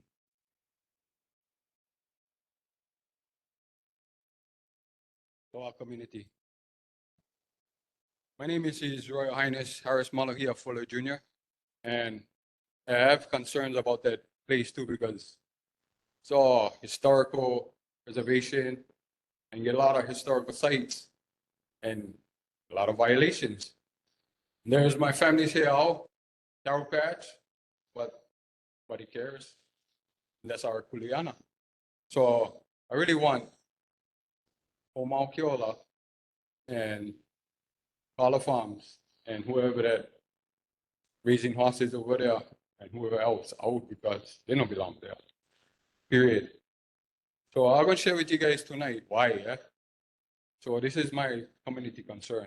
And like Mike said, been 10 months. For me, been longer than that because that's my family's land, period. And we cannot even pray because we cannot even go up there. So thank you. And aloha. Chair, it's something to share. Go ahead, Board Member Wayland. Ron Harris, Mike. Yeah, so yesterday, I'm on this thread with the Manini Ohana. And the Manini Ohana, I guess they get the kupun, EV kupun out there, yeah? So yesterday, they sent me pictures of the horses and horses on top of the EV kupuna. So I called Auntie Georgia and I let her know that, hey, you know, family is concerned because the horses is all on top of the Iwi It's all Kupuna. desecration. Yeah, that is desecration. So according to Auntie Georgia, she was supposed to call Mommy yesterday. They were supposed to have a meeting, and they were supposed to talk about that. But I was like, I don't know if those horses is coming from the guy Raven. But regardless of the fact, I believe that Aina is not even pastoral anymore, or how the horses is continually getting on the Manini Aina. Yeah. So yeah. And that's To what- encourage you, Harrison. Everything is on big concern. This whole archipelago. So thank you guys for listening. Aloha. Okay. We have a, But Mary Perry, go ahead, Board Member Perry. the community concern I have is, I believe majority of the lands in 96792 belongs to the federal, state, and county, and outside investors. Very, very few residents reside here. Over the past 20 years, have been a lot of affordable housing addressing the need of the homeless. There's a lot of programs that had addressed the homeless, and yet they still choose to live on the beaches. I just feel that this community is going north, and that's the wrong direction we should be going in. Too much programs that address the homeless. I think that's enough. We just saturated with those kind of programs. And those that, they administered here, yet they don't live in a community. But maybe those that work on the front line do. But it doesn't really benefit our community. There's Title I for free lunches. Some people feel like, give me everything free. You have to put on your big pants on and step up and pay your own way, okay? If we want to improve our community, we have to stop all of this. There's been like over 7,000 nonprofit organizations. And to me, that's the fourth branch of government. The government give them money, okay, you guys do this, and then government wash their hands. This kind of behavior had programmed our community with the expectation I don't have to work. I will get everything for free. Okay. That needs to change. I would like to see an influx in the school enrollment going up, the influx in college enrollment going up, influx of the job force, all from this community. If we want to be independent, that's what we need to do. We have to stop taking handouts from the government. I think purposely does that to suppress the community. But you need to wake up people, because what you're giving up is your freedom. And we talk about our freedom, but once you start getting accustomed for free programs, like free lunch, that's where it begins, free lunch, and all the kids you can have, the government will pay. That's really not fair to taxpayers.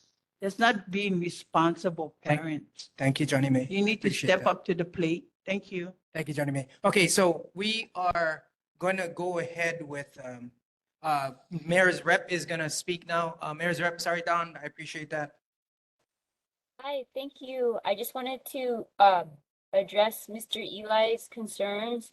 So I know I spoke to him a couple of times and we weren't able to go on that site visit, but I had our inspectors go out to the site and they flew some drones based on Mr. Eli's coordinates that he provided.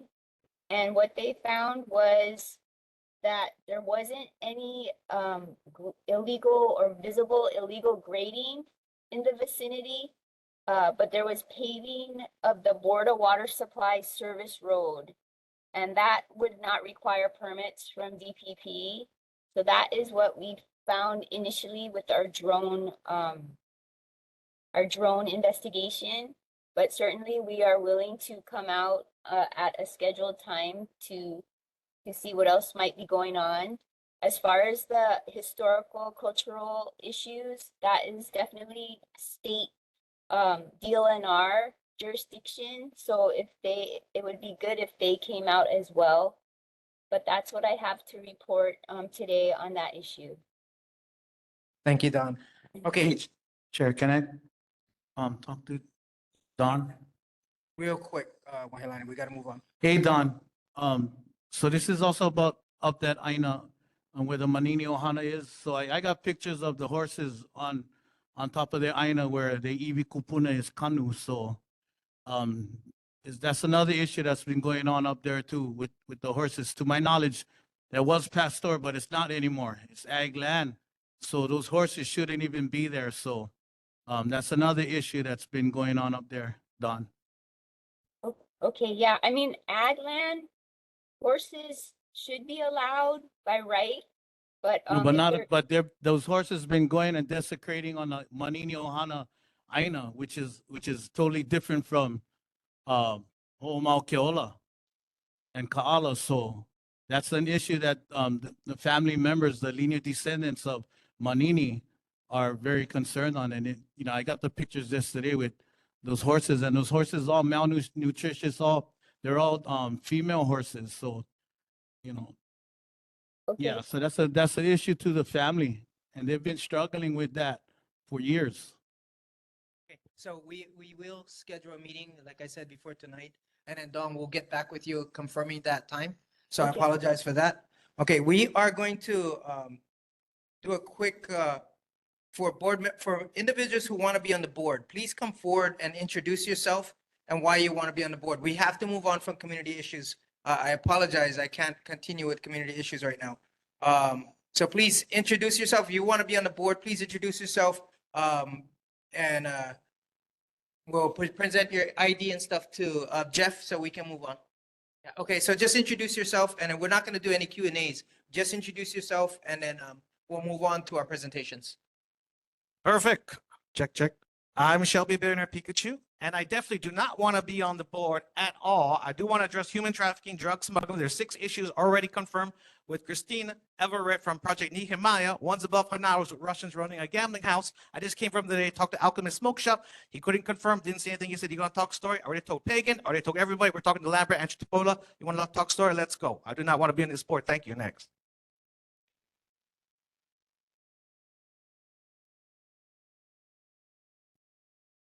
Aloha board.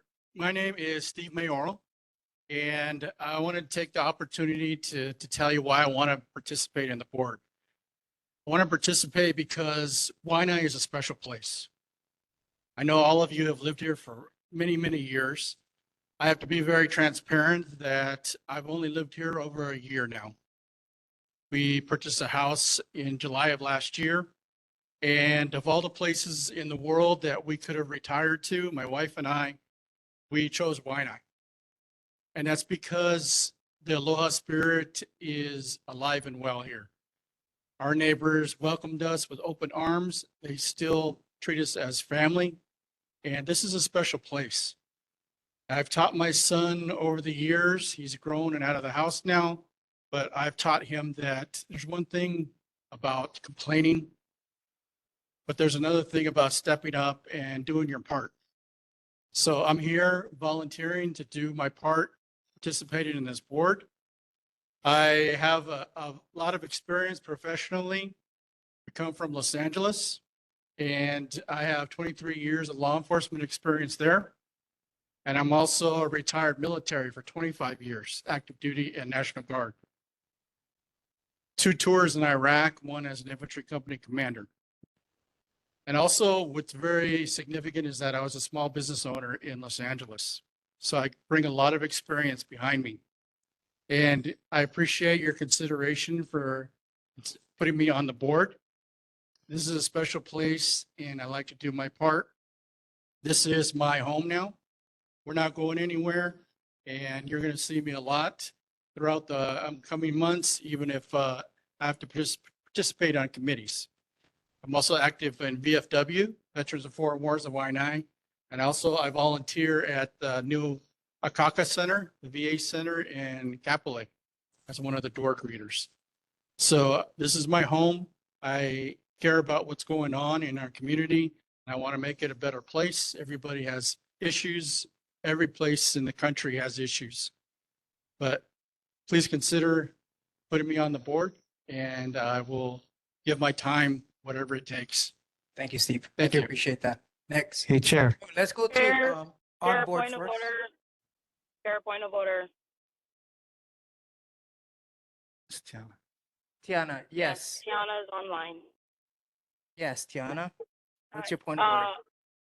My point of order is that filling a vacancy is on agenda item number 9.3. And if we're going to move things out of order, if we could please there needs to be a motion in order to pull things out of order. So if we can Mrs. just go Tiana, according please. to our agenda. Okay, Ms. Tiana, I am not even voting on that. We are just introducing who is actually wanting to be on the board before our presenters. Filling a vacancy Okay, is so currently at 9.1. right now, we're We not have not voting. even gotten Ms. to Tiana, 4. please move on. Ms. Blessing, please come forward. Thank you, Ms. Tiana, for your input. Aloha, board. My name is Blessing Star Dela Cruz. You're very well known that I am totally active in the community. I am offering my service in a position of my diplomacy ministry. I'm putting that on the side to join you guys forces so we don't butt heads. But I want to work together to better the community here for everyone to be heard and to go forward from there. But history-wise, is because I'm also in history with federal, international, I would prefer to we can't and hold that back. But let my experience and my works through the years that I've been here show why I'm pushing myself forward to work together as with everyone as you guys. But my heart has always been Waiʻanae. I raised my children here. I went to school here. And I'm probably gonna die Waiʻanae. So might as well. That's my passion. You guys. Thank you. Thank you. Online, Dana.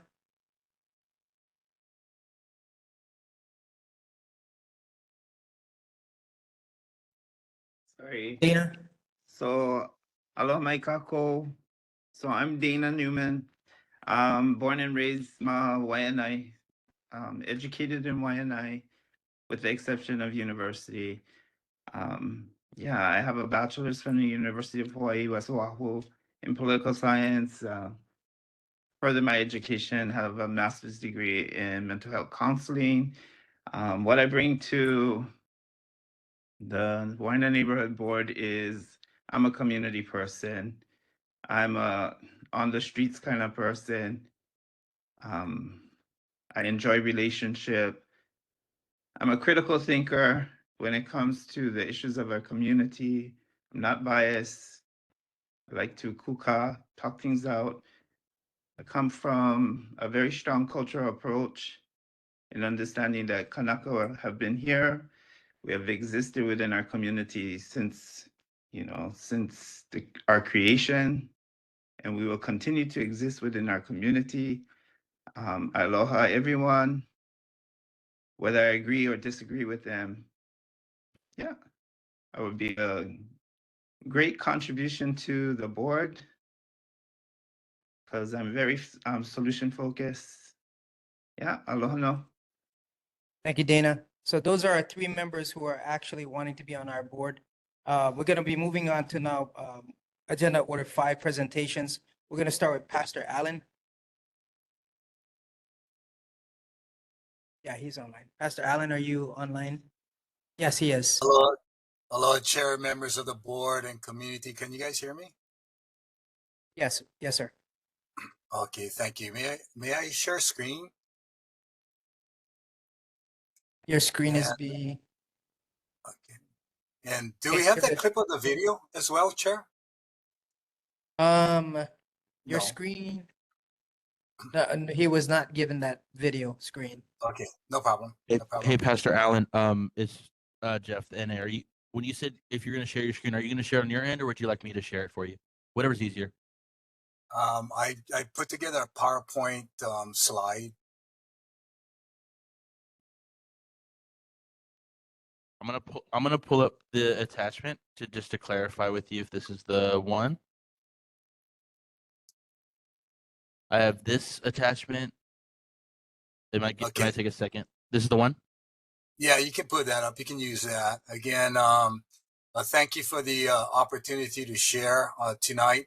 I do want to thank the police department, the Wilbur Ohana, Chair Ganaban, the Waiʻanae Valley Homestead Community Association, Kalea Rosario for putting on just a wonderful Operation Blue Lights and Ice Cream.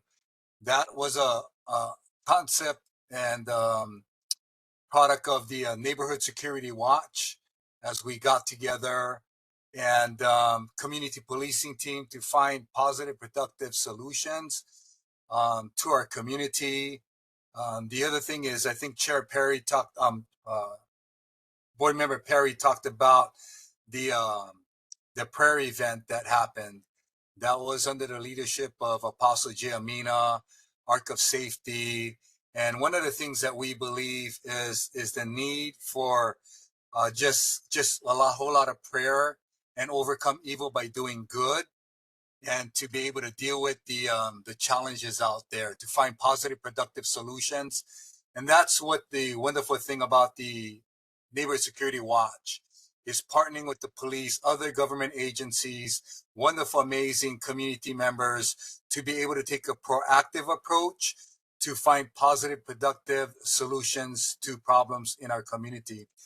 I think the board, you guys should have copies, hard copies of this Yes, we do. Thank you, Pastor Allen. copy, and there's some extra copies out there. One of the things that we need to look at is when you look at the point in time count on the island of Oahu, in Region 7 on our side of the island, there were 783 number of homeless people on our side of the island. And out of that, the number that I'm concerned about is the 70 plus children that are 0 to 17 years old. And when you look at the amount of shelters that we had back in 2010, we had back then under the Lingo administration about 5 different shelters, 54 units for Maililand, 42 units for Ohana Ola, 102 units for Kaiolu, 80 units UKK, and Kahikolu, we had 72 units. When you look forward to August of 2024, we only have 1 transitional shelter. So there is a need for that. And when you look at the point in time count map, a lot of the resources are given out to other regions like in town. And we in Region 7 have the same amount, if not more, homeless in Region 7, our side of the island. And we need more opportunities to help our children to have a safer, more caring community. So with that said, I want to introduce to you Hale Aloha Keokua, Waiʻanae, formerly known as the Shelter 2.0. The motto for that is the one in Kahaluu. We have 12 domes out there. I asked the shelter to change the name because I heard what our community is saying. We don't want any more shelters. But I feel what we need is a house of God, a house of love that we can help our children with. So if you can lower it, Chris, just or Jeff a little bit. The program is a faith-based transitional shelter to prepare our moms for integration back in the community. Again, we don't want to give them a handout. We want to give them a hand up. It's for single moms with children to break the cycle of abuse, neglect, family hurts, habits, and hangups, such as, but not limited to, domestic violence, divorce, substance abuse, incarceration, and so much more. We've got to break that cycle. And part of it is giving them a safer and more caring environment that they can be spiritually healed, have economic empowerment, find emotional stability, character foundation that helps them to qualify for jobs, for housing. Again, it's a transitional shelter. It's not a domestic violence shelter or permanent housing. And the model again is the one in Kalu. We had over 40 moms and 100 plus children that transition from homelessness that now have their own apartments and families. So that's in a nutshell, a faith-based program. You can lower it a little bit, Jeff, whoever's in control of that. Again, the funding for this, primarily churches, but food transparency, the mayor's office, the governor's office has reached out for partnership. I do have concerns with partnering with the government because of government restriction on what we as churches can do. Faith for Miracles works. The church ministry works. We need God now that more than ever. So again, primarily it's from corporations, churches. We'll see what we can accomplish, if we can accomplish in partnership with the city and the state. We've had talks with John Mizuno, his team, and Sam Oko as well. And they're very supportive of this, but yet we still need to see what the final agreement and contract looks like. So again, the whole goal is a safer, more caring community. And again, transformation of the heart of these women. But again, our concern is the children, to make sure that we can put them in a safe environment, protect them from the substance abuse, sexual exploitation, and a lot of things that children are experiencing. Help them to teach them responsibility and accountability to be the best neighbors in our community. And again, one of the things that we do is promote responsible parenting. A lot of parenting workshops that they take responsibility to train up their children in the ways of the Lord. When they get older, they will not depart from it. We got wonderful track record on that. Again, it's a holistic approach. I've talked to a number of organizations in our community, from our community, that love our community and love God, that are willing and able to stand and Lokahila Lima together and to be able to create a pathway to permanent housing. So that's the FAQ. I want to be sensitive of the time. I thank you guys for the honor and the privilege of being a part of this. Again, we're going to, this is part of our Neighbor Security Watch and our community policing team in partnership with HPD, different organizations and government, to be able to create a safer, more caring community. I look forward to working with the Housing Committee. I also look forward to working with Kalei Wilbur on the parks and ocean safety, that we can start cleaning up our beaches and our parks in such a way that we, the community of 96792, can enjoy. I did, for the record, communicate to the mayor's office and the governor's office. If we should partner together like this, it doesn't mean that they get to ship all the homeless people from Chinatown, downtown, to our side of the island. I strongly believe that the whole state and the whole island need to take responsibility for their own homeless people in their community. They don't get to ship them off to 96792. At the same time, I know a number of churches and ministries that are going out there ministering to the homeless families, picking up the children, taking them to church and so forth, that these are local people. So our primary kuleana is people that were born and raised in 96792. Again, that's our primary focus. We look forward to working together. So Thank you, thanks Pastor again Allen. for the honor and privilege of sharing.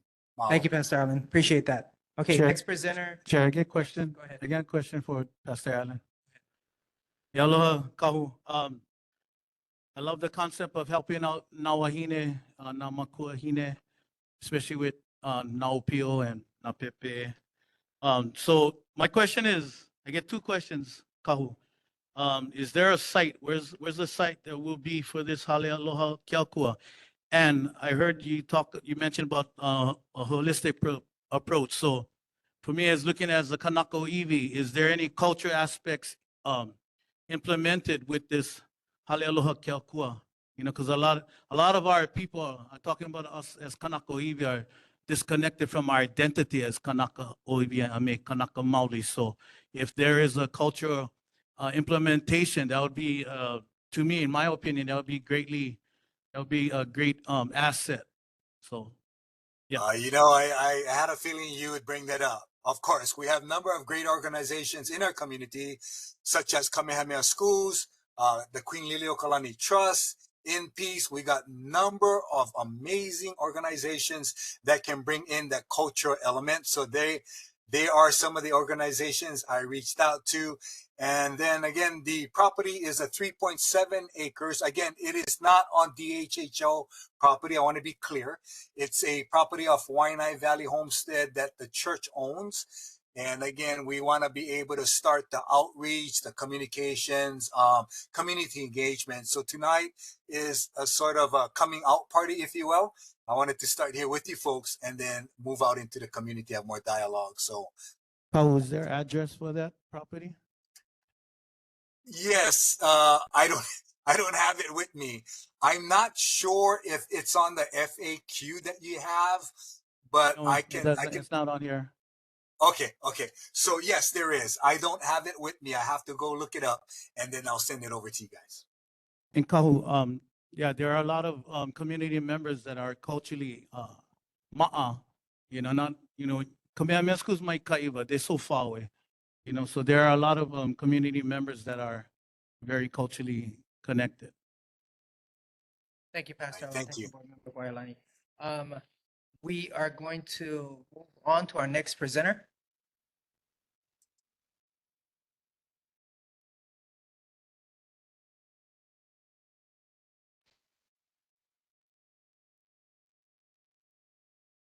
Good evening, Chair, board members, and community members. My name is Tae Young Kim, and I'm with Environmental Communications, planning consultant for a property located at 85-133 Lualuale Homestead Road. The red dot that you can see on this screen is the location of the property. It's a 8,755 square foot lot. And I'm here this evening to inform you about an application for a zoning change that is being prepared now. This site is zoned R5 presently, and the owners would like to change the zoning to B2 community zoning. So to give you an overview, you can see the location of the property is next to an auto detail shop on one side to the right of the screen, and the post office parking lot on the left side, right? So it's right off of, yes. No, yes, it's up the, so it's in behind Kekahuna's Auto Shop and the post office. Yes. Could we get the next slide, please? Right. So looking towards Analipo Street, that's the intersection of Analipo and Lualuale. Next slide, please. And this is looking towards Makai, towards the post office parking lot. Next slide. And this is the lot that's under consideration right now. It's presently vacant and fenced off. You can see that it has a very large setback area from the street. So I think probably the best way to explain what the request is the next slide, last slide. So as you can see, outlined in blue, there is one little outlier parcel. All of the red areas are B2 community zoning. And that one yellow parcel outlined in blue is R5 residential. Apparently, over time, there was a house there, and community members would know better than I when that house last existed on there. But all of the zoning around there over the years had changed, and now we have this one outlier parcel that is not so well suited for a single family residence because it's completely surrounded by business uses. So the owners would essentially just like to put it into that red B2 zone and make it consistent with the rest of the property.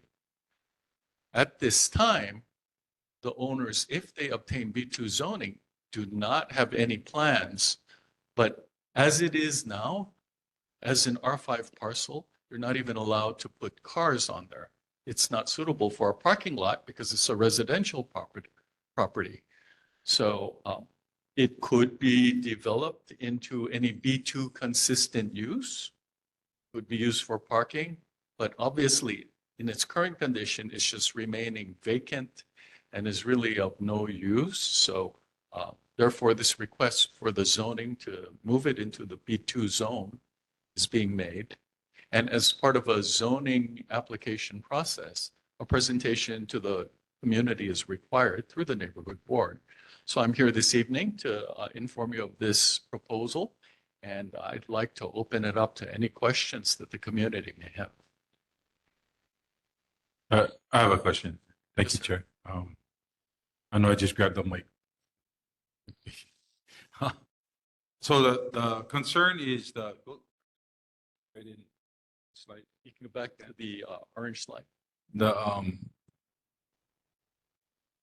The concern now, the request asking for it to be changed to be a B2 zone. Yes. The concern is that there's no plan for it. And then, you know, when we give our blessing for it to be one thing, it becomes something else, you know, so you're not giving us enough information as to what are your guys' intentions for this. I'm very much aware of what like IAEA medical building purchased a lot of the houses around that area because they needed more parking.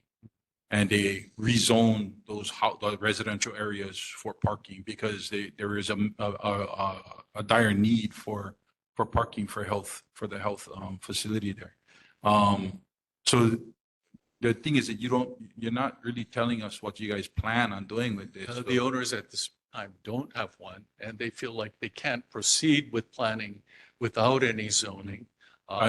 So even the opportunity to I mean, they have purchased other lots around the area and turned them into parking lot, other residential areas, and turned it into, in this particular area, and that particular owner to turn this into, they turned those old residential areas into parking. I mean, is that one of the intentions? Parking actually is not their intention that I know of. I was just using parking as an example. That's probably the least invasive of all possible uses on that lot, right? Parking with minimal improvement. But at this time, they actually don't have any plans for it. So I think they felt that it would be important first to see if it's consistent. Otherwise, they'd be spending time and effort to come up with uses. Also, the site, should it get B2 zoning, then could be open to others to develop in a use consistent with B2. So essentially, they're trying to have some flexibility on this. Okay. It's just a concern where, you know, there's not enough information. I've heard, yes. But, you know, that's the only thing. Yeah. Thank you. Chair Perry. Go ahead, Board Perry. So when you change it, it's going to be commercial. Did you inform the immediate commercial? Yes, they were notified by me. They were notified and okay. What I do not want is a cabaret. What I do not want alcohol sales. So you can basically build a retail store, okay? Yes. Yeah. And vaping, okay? That's those kind of businesses that I do not want. And I don't believe they don't have some kind of idea of plans for the area because I just don't buy that. But that's what I don't want. We are saturated with those kind of stuff. Negative business. Thank you. Board member, may I ask a question? I heard the first one, no cabaret. The second, no vape. No alcohol sales, no vaping shops, no marijuana. Okay. Nothing that is detrimental to this community already. Okay, thank you. Thank you. Thank you for that concern. I believe all of the uses you had mentioned would require additional permitting anyway. So they wouldn't, I don't think they'd be allowed outright in any case. A liquor commission would be involved in the sales of or dispensation of liquor. I'm not familiar with what vape, under what regulations vape shops fall under, but duly noted. I understand. Thank that you. concern. Chair, I get a question. Okay, go ahead, board member. Yeah, aloha. I just want, my question is, who are the owners of that property? The owners are two members of the Tamura family that owns the Tamura supermarket, but this project is not associated with the market in any way. But I think the owners wanted to make that very clear. They did purchase it. They do know that their name is very well recognized in the community. Yeah. But in no form is it to be associated with the market. But it's good to know, because that's what we were thinking, that was the Tomuras that own that property. So thank you for confirming. And yeah, Tomuras are, they've been in our community forever, as well as Okimotos. Thank you. Going on to online first, and then we'll go out back to Joe Jordan. So let's go Dana first, and then Joe Jordan, and then Tiana. The question that I would have would be in regards to purchasing land that was zone R5. You already had initial intent of why you was going to purchase. So to tell us that there was no plan at the time of purchasing, it's kind of not, it's not probable. Usually when you go in to purchase something, you already have an idea of what you're going to do with the land. So even though the family has been in the community for over 100 years, Clifford, Clifford Tamura would have probably spoken to the community about something that he was willing to do. How come the Tamuras didn't come themselves? I'm the consultant. Essentially, I'm here representing because I had the technical knowledge of the planning process, but I actually have no information on their intentions when purchasing, actually outside of my pay grade, I would say. But So I'm sure that I will share that at one time, Clifford had mentioned that he considered warehousing, but it's actually not permissible in that zone. So it could be that there was a thought of putting warehousing, but it's not, warehousing is not a consistent use with B2 zoning. Thank you. We're going to move on to Joe Jordan now. Thank you, But Dana. just a quick comment, Philip. Just when they get the plan, then they come back and ask for the exemption or the changeover. Until that time, it remains R5. Until zoning is changed? I'm sorry. Until you have a plan of what you wanted, why you would want to change it to B2, that it remains R5, so that if they want to build a house there, they can build a house, a residence, and become greater members of the community. Oh, I understand what you're saying. However, the site probably isn't the best suited for an R5 residence. It's basically surrounded on three sides by B2 uses, essentially the post office property. And I cannot put words in the owner's mouths, but essentially it was just to make it consistent, and that would in fact make the land more valuable, because now the uses are much more flexible rather than being limited to a single family dwelling. Chair. Yes, hold on, Uncle Richard. We have to go to Joe Jordan first, and then Tiana, and then I can go to Uncle Richard. Okay, in that order, please. Go ahead, Joe. Could you put the photo back up with the red blocks? So yes, my name is Joe Jordan. I've been a resident of this community for over 50 years, and I'm very familiar with this corner. This is just a slice of Farrington Highway. This is right off of Farrington Highway. You have Polynesian Market right a kitty corner to this. Post office right there, which is on Farrington Highway. We cannot continue to talk out of both sides of our mouths. Unfortunately, this property happens to be surrounded by business too, with the exception of going across the street, which is Lu'alu'alei, Those are homes on the other side. So they're requesting to change R5 to business.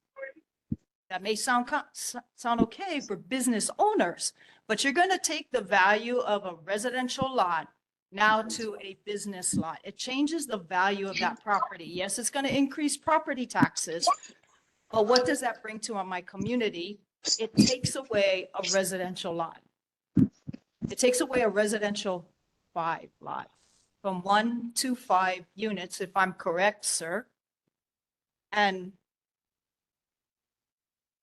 why not build 4 or 5 units on there? Yes, it's only 8,700 square feet. I totally understand that.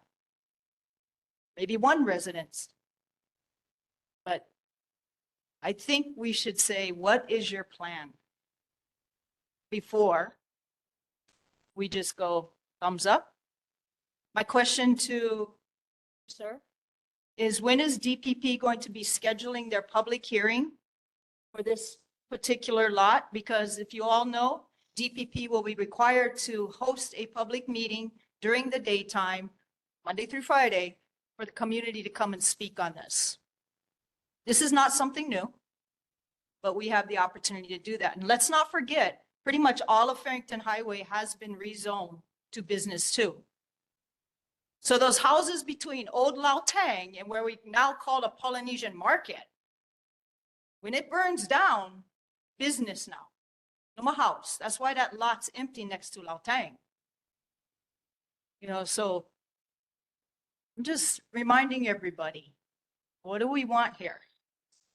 I understand what the owners want, and I don't blame them. But let's see the plan first before we just thumbs up. And I don't see, correct me if I'm wrong, you're not saying that Tomorrow's Super is planning on doing anything at this moment in time. And I don't see where they would, because it's not really connected to their property at this point in time. And I don't think they would put parking all the way over there, as we all know where Tomorrow's is, right? So we should be logical about this, because this will continue to come up, not new. Yes. Thank you, Joe. And I actually live not even 3 lots away from that. And the post office lines up with that building, that property. And 2 o'clock in the morning, the post office is moving their trucks and equipment, and they bang really loud. So I don't see any residential wanting to build on that lot, because I'm not far from it and I can hear that thing's going through my house all the time. So just heads up with that. Okay. Tiana, is you still there, Tiana? And then Uncle Richard.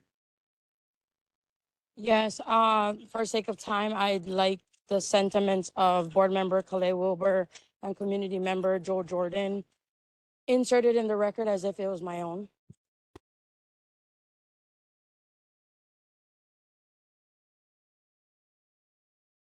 Okay. Well noted. Okay. Is there anything else you had to say? Okay, I will moving on. follow up with the presenter. Okay, thank you.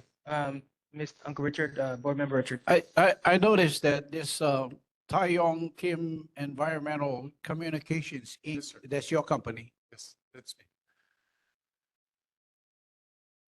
Okay, I just, what is your interest with this property? I'm a planning consultant. You're planning the property? Okay, I process entitlements, change of zonings or permits, environmental impact reports. okay. Okay, so you have no interest in the property itself, you just representing them? Yes. Okay, thank you. One more question from Community Member Kaput, and we'll move on to the next presenter. Aloha, kapua kili ikua kamai. Being so grateful, and thank to the Chamura Ohana, how they support our community. But this here is a residential lot. We are talking about housing shortages. So the fact that is it in between businesses is unfortunate. But because it is in between the businesses, should the next owner decide to do a multiplex or a single home, it makes it more affordable because of what is being surrounded by it. We need to think about homes that we need in our community. It's already zoned for a home. We need homes.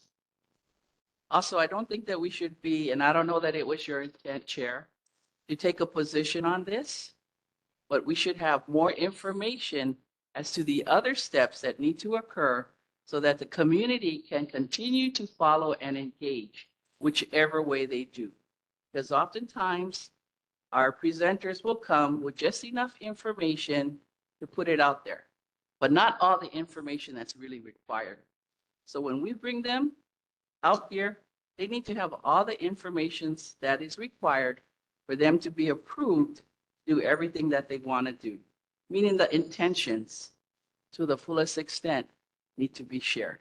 What we need is transparency. Mahalo. Sure. If I may have one final comment. I do understand the idea of, it sounds like a loss of a home, but under the B2 zoning, there is the opportunity to create a dwelling above the business use. And the idea, the concept behind that portion of the land use ordinance is to have owner occupants where they can run a business downstairs and live upstairs. I think maybe you remember that traditional model we used to see all throughout our urban Honolulu where shop owners lived upstairs and their business was conducted downstairs. So essentially, it doesn't necessarily mean that there would be a loss of housing. And that is great because it is a residential, but doesn't mean that that would be the property owner that's residing up there. Because again, it could be a source of revenue because the property owner will probably already have property and a home. So they may not want to relocate to such a place as that. So again, having all of the information up front. Mahalo. Thank you. I appreciate that. Okay, moving on to next presenter, Maria Roloje. Is Maria Roloje online? Aloha, Chair. My name is Aria. I'm filling in for Maria Ralohe because she unfortunately had to catch a flight. That's fine. Thank you. Aloha, everybody. Thank you so much for allowing me to present. My name is Aria Juliet Castillo. I'm from Hapa. I'm filling in for Maria Ralohe, working with Common Cause in our Hawaii and the Clean Elections Coalition to support a good governance resolution. Thank you, Jeffrey, for sharing my slides. We are a collective circulating this resolution among the neighborhood boards and community groups, hopefully to influence the state legislature to make some small changes in their rules to how the legislature operates, hopefully making the process more transparent, fair, and accessible. I have been working in advocacy for over 10 years and continue to see community members get engaged in the legislative process or elections and campaigns, and then quickly get frustrated and disillusioned. We've seen really egregious examples of corruption and pay to play over the past couple of years, as well as just frustrating examples year over year of bills never getting a hearing and just a few people in the leadership positions seemingly making all of the decisions for the direction of the legislature. In 2022, Hawaii State Legislature convened the Commission to Improve Standards of Conduct, CISC, to reframe basic underpinnings of our state legislative process, specifically the laws surrounding corruption, lobbying, ethics, campaign spending. In the final report that CISC did, it said that the legislatures didn't act on the most impactful proposals that they had suggested, including increasing safeguards for campaign contributions, prohibiting unilateral power to kill bills, allocating public funding, immediate availability of testimony for the public, and allowing the public to vote on term limits. Can you move on to the next slide, please? So this resolution picks up on those recommendations, and we're hoping the neighborhood board wants to support this effort by passing a resolution that contains rules changes for the legislature to decide amongst themselves and some policy changes that would be bills that eventually will turn into laws. The next slide. So the resolution contains suggestions on testimony, saying that all testimony should be made available to the public before a hearing, ensuring that an open and informed decision-making process can happen. This will help the public and the committee members themselves be able to learn about the issue before the decision-making hearing. On committee referrals, all of the committee must vote on the referred bills that go to the committee, not just the committee chairs deciding which bills they are going to hear and which bills they're going to just ignore, therefore defer and kill. Non-fiscal bills should bypass the Finance and Ways and Means Committee. That will reduce the bottleneck and streamline the process for greater efficiency and fairness. This really gives the finance chairs a lot of power to kill bills that don't necessarily have a financial impact on the state. For example, last year there was a bill that was referred to finance that just would allow government agencies like City and County of Honolulu to publish public notices on websites as alternative to printing in newspapers. But that wasn't being able to be heard because it got pushed into the Finance Committee. Requiring bills with a majority of support among the lawmakers to guarantee a hearing that ensures that really popular public policy will be guaranteed to have a hearing. And all amendments must be in writing before a vote in the committee to ensure transparency and accountability among the community members and the lawmakers. Next slide, please. So the policy changes that we're asking to support are prohibiting campaign contributions from officers, owners, and senior staff of government contractors and their immediate family members, supporting more public funding for public financing of campaigns, banning the transfer of contributions between candidates, and allowing the public to take a vote on term limits for state legislatures. Next slide, please. So the expected outcomes of what we hope this resolution will do is increase transparency, efficiency, fairness, and accountability. And then the last slide, thank you so much for your time. I'm happy to answer any questions about this resolution and the coalition that is behind it. Thank you. I appreciate that. Any questions from the board members? And Go ahead, Board Member Waiʻanae.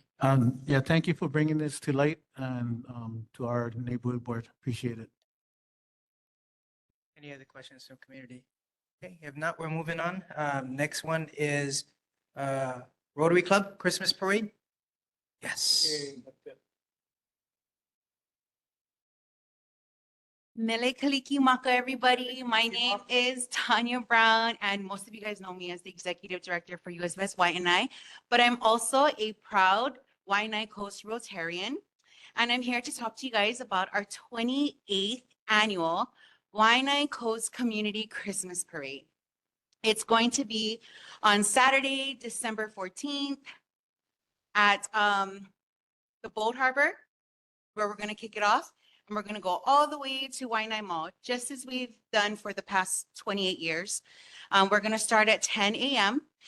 This is the Rotary's 55th anniversary. And so in honor of our 55th anniversary, we are going to be celebrating the community impact of 5 Grand Marshals. And our 5 Grand Marshals are Candy Suiso from Sea Riders Productions Foundation, Uncle Bill Ayla, Dr. Stephen Bradley of Waiʻanae Coast Comprehensive, Miley Keli'ipo Akoba from In Peace, and then of course Uncle Joe Lapilio from Wet'si. So we're going to be honoring those 5 individuals for their community impact as Grand Marshals, and we invite the entire community to come out and celebrate. You can follow us on our Instagram page. Our handle is WCRC96792. And you can also visit us at waianaecoastrotary.org. All of our information will be on those 2 platforms. Let's see. Our theme this year, very important. Our theme this year is the magic of the Waiʻanae Coast. There's a lot of conversations about our community, and it hasn't been the very best, right? Because of the unfortunate tragedies that has happened. But there's so much, our community is rich in talent, in aloha and culture, and we want to celebrate that. So come on out and join us. Again, the theme is the magic of the Waiʻanae Coast. Aloha. Thank you. I have a question. Are you guys going to do a ho'olauea at the mall afterwards, or you just come and go after done with the parade like last year? So the ho'olaulea is going to take place at the mall. What the ho'olaulea really is that is, led by the Waiʻanae Coast Comprehensive. It's usually the makeke market that happens on Saturdays. So we're literally shifting it to the opposite side of the mall. And then it's planned out to be even bigger and better with entertainment. Okay, good. So you have a stage with entertainment and vendors besides the market? Yes, and Great. we've had a lot of local businesses who have been interested in becoming vendors. And so our contact information for the ho'olaulea piece is on our flyer. And there's flyers here at the front. So Johnny May, our board member here, she likes to normally set up, and I'm not sure she is going to this year, but a booth with giving out books and stuff. So if any of the board members are wanting to set up a booth, they just contact you. We would love to have you. You can contact me and I can put you in contact with the comp. Okay, thank you. Do appreciate that. Any other questions from the board? I know you guys are doing the ho'olaulea, he said, yeah. But I just wanted to throw this out there. Thankfully, you guys' hard work and the Christmas parade is always a good thing. But, I wanted to maybe ask, is there a planning committee that we can come in front and suggest? Nanakuli's Christmas on the Ave is such an amazing event. And it's been over 25 years, maybe even more than that. We tried this once in Waiʻanae where we shut down Farrington in front of the mall. I really feel like with everything that's going on in our community, we need to have an event like that brings our community together. I mean, you see Nanakuli, those people are so amazing when they have that event on an Ave. I mean, our Christmas parade is amazing. We love it. But I just feel like if we had something like that here in Waiʻanae, we can start getting that camaraderie, that family feeling, that sense of pride and aloha back in Waiʻanae as well. Is that something you guys could maybe? That is definitely something that we aim to accomplish. And we do have a Christmas parade committee, planning committee. And yeah, we're open. Come on out. We're happy to talk story and, see how we can, make our Christmas parade even bigger and better. Could you tell Mr. Anson we'd like it like Tumbleland Jam while we was growing up? That's what we want. His family used to hold that, so pretty much so that he has an idea how it should be. Noted. I will let him know. Thank you. Thank Next board member. Tanya, can you tell me what's the role of the Rotary Club? Sure. So our Rotary all came to be to fight polio across the world. And so a lot of our initiative, a lot of the work and the service that we did really helped to bring clean water to communities, which was the primary source of the polio disease. But, polio hasn't been an epidemic for how many years? And I want to credit that to the work of the Rotary clubs across the world. And so a lot of our focus now in our community, in addition to fighting polio, because we still do that, is to give back to our community. And so we do have 5 pillars. Our grand marshals they align with the pillars of the Rotary Club, and that's growing local economies, fighting disease, promoting peace, supporting education. So these are the pillars, and this is what we do for our community. So our Rotary Club does a lot of work along the Waiʻanae coast. I don't see the impact of what you described. I really don't. That's So fair. I don't know. Yeah. So I don't know if you guys invisible, but Mhm. what you described, I don't see that impact at all. Yeah. We talk a lot about that, about how we're the best kept secret. I mean, the Rotary has been hosting the Waiʻanae Coast Parade for the past 20 years. We're the ones who host it, but nobody knows that it's the Rotary Club. And so we are definitely intent on, letting folks know the work that we do. And I would invite you to become a Rotarian. And if you don't want to be a Rotarian, come on out to our meetings. And then maybe you'll get to see the things that we do.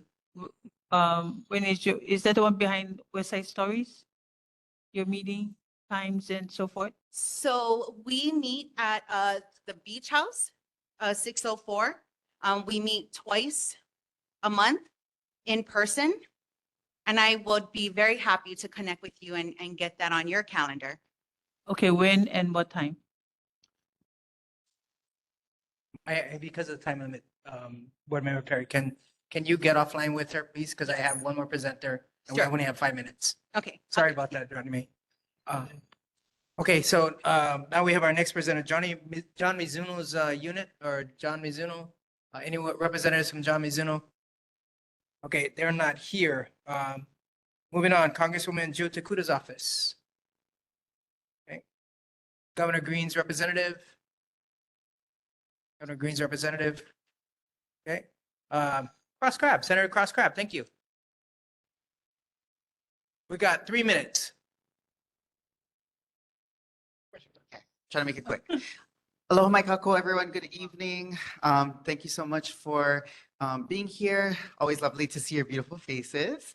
I passed out my September newsletter, and then I emailed you folks my October newsletter. So please feel free to go check that out. And I'll be distributing my October newsletter at a later time. And so really quick updates. We are planning to have a couple town halls this month towards the ending, because it takes quite a bit to schedule a Senate District Town Hall. So we're aiming for October 23rd. That will be our education-related town hall. And then that is set to be, so for both town halls, we've been having issues with the venues. So the education town hall was supposed to be at Lehoku Elementary. We're aiming for the 23rd town hall to be at Maili Elementary. If there's anything changes with the venues again, that will be going out. But in terms of advertising, we're planning to work with the schools to distribute flyers for that to the community as well. And then so the time for that will be 6 to 8 p.m. And then we are also having a second town hall related to housing, addressing housing issues on October 30th. And then that is set to be at Nanaikopono Elementary from 6 to 8 p.m. as well. I know you were looking at food vendors. So I just talked to Chris. He says, please get with him for information and he'll help you out with some food. Yay, can do. Thank you. That's it for my report. I get comments for the Senator. Board Member Mahelani.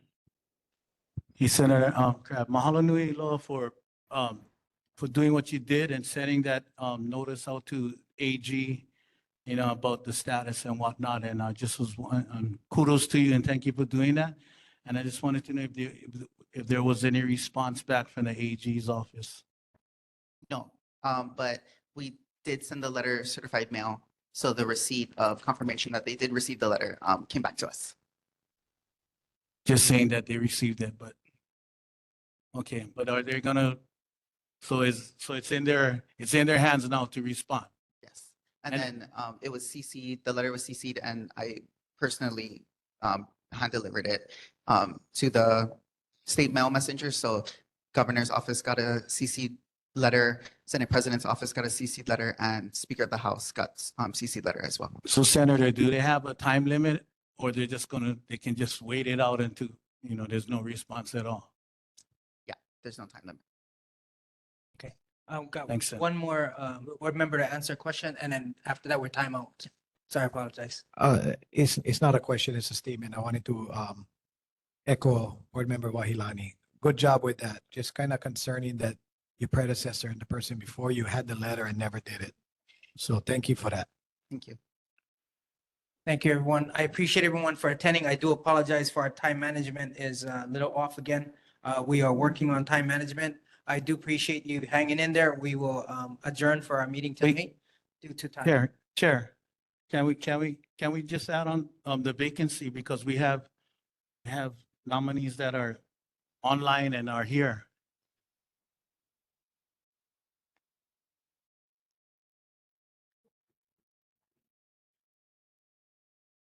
Sure. Because of time, we go ahead, we can do a roll call real quick since they have already introduced themselves. Well, I want to make a nomination if that's the case. Yeah, so we already have 3 people who have actually, who introduced themselves. So it's not a nomination, it's a matter of roll call and voting. Dana introduced himself online, so he's on the. But don't we have to make a nomination? No, because they already, Okay. it's like the process of the regular mail-in vote. Okay, right? cool. So now we just got to do the roll call and put in our votes for who we want. That's it. So to do this, for, can I have if the three are still, Dana, I'm not too sure if you're still online. Are you still online? Can you confirm for me? I see. The- please, for when I call your name for the motion sheet, if you could say the first or last name or the individual you would like to be nominated to the board. That person has to receive the quorum vote of 5 to fill the vacancy. And then since we are running out of time, I can connect with them offline and get them their necessary documents and get that all situated that way.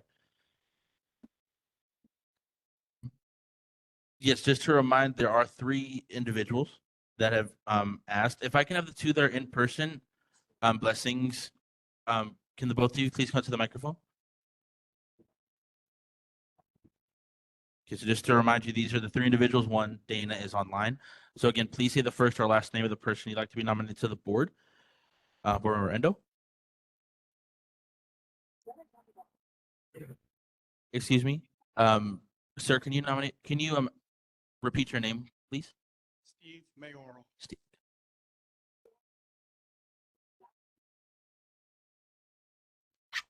Member Lanford. Member Lanford.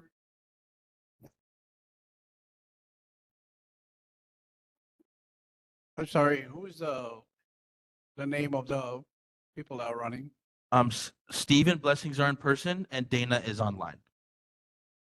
So Steve, Blessing, and Dana. Dana, yes, there's 3. Okay, Blessing. Board Member Perry. Dana. Board Member Vahilani.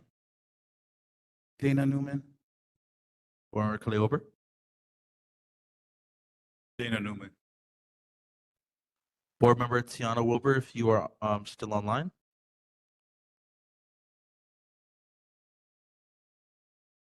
She is not. Board Member Muraoka. Blessings. And Chair Ganaban. Steve. Okay, with that run through, nobody received the quorum vote. Due to the lack of time, Chair, would you like to advertise this at next month's meeting? Yes, let's push the get with them on offline. We already have a vote count, right? So get with the winner, and then you can we can resume next month with the new member on board. And next month is recess, everybody, for the holiday. It is election day for the date of our board meeting. So we are going to take a recess by city order that we're taking a recess for November and restart on December. And in December, we will vote if we want to continue January or we're going to continue recessing in January as well. Okay, thank you. Meeting adjourned.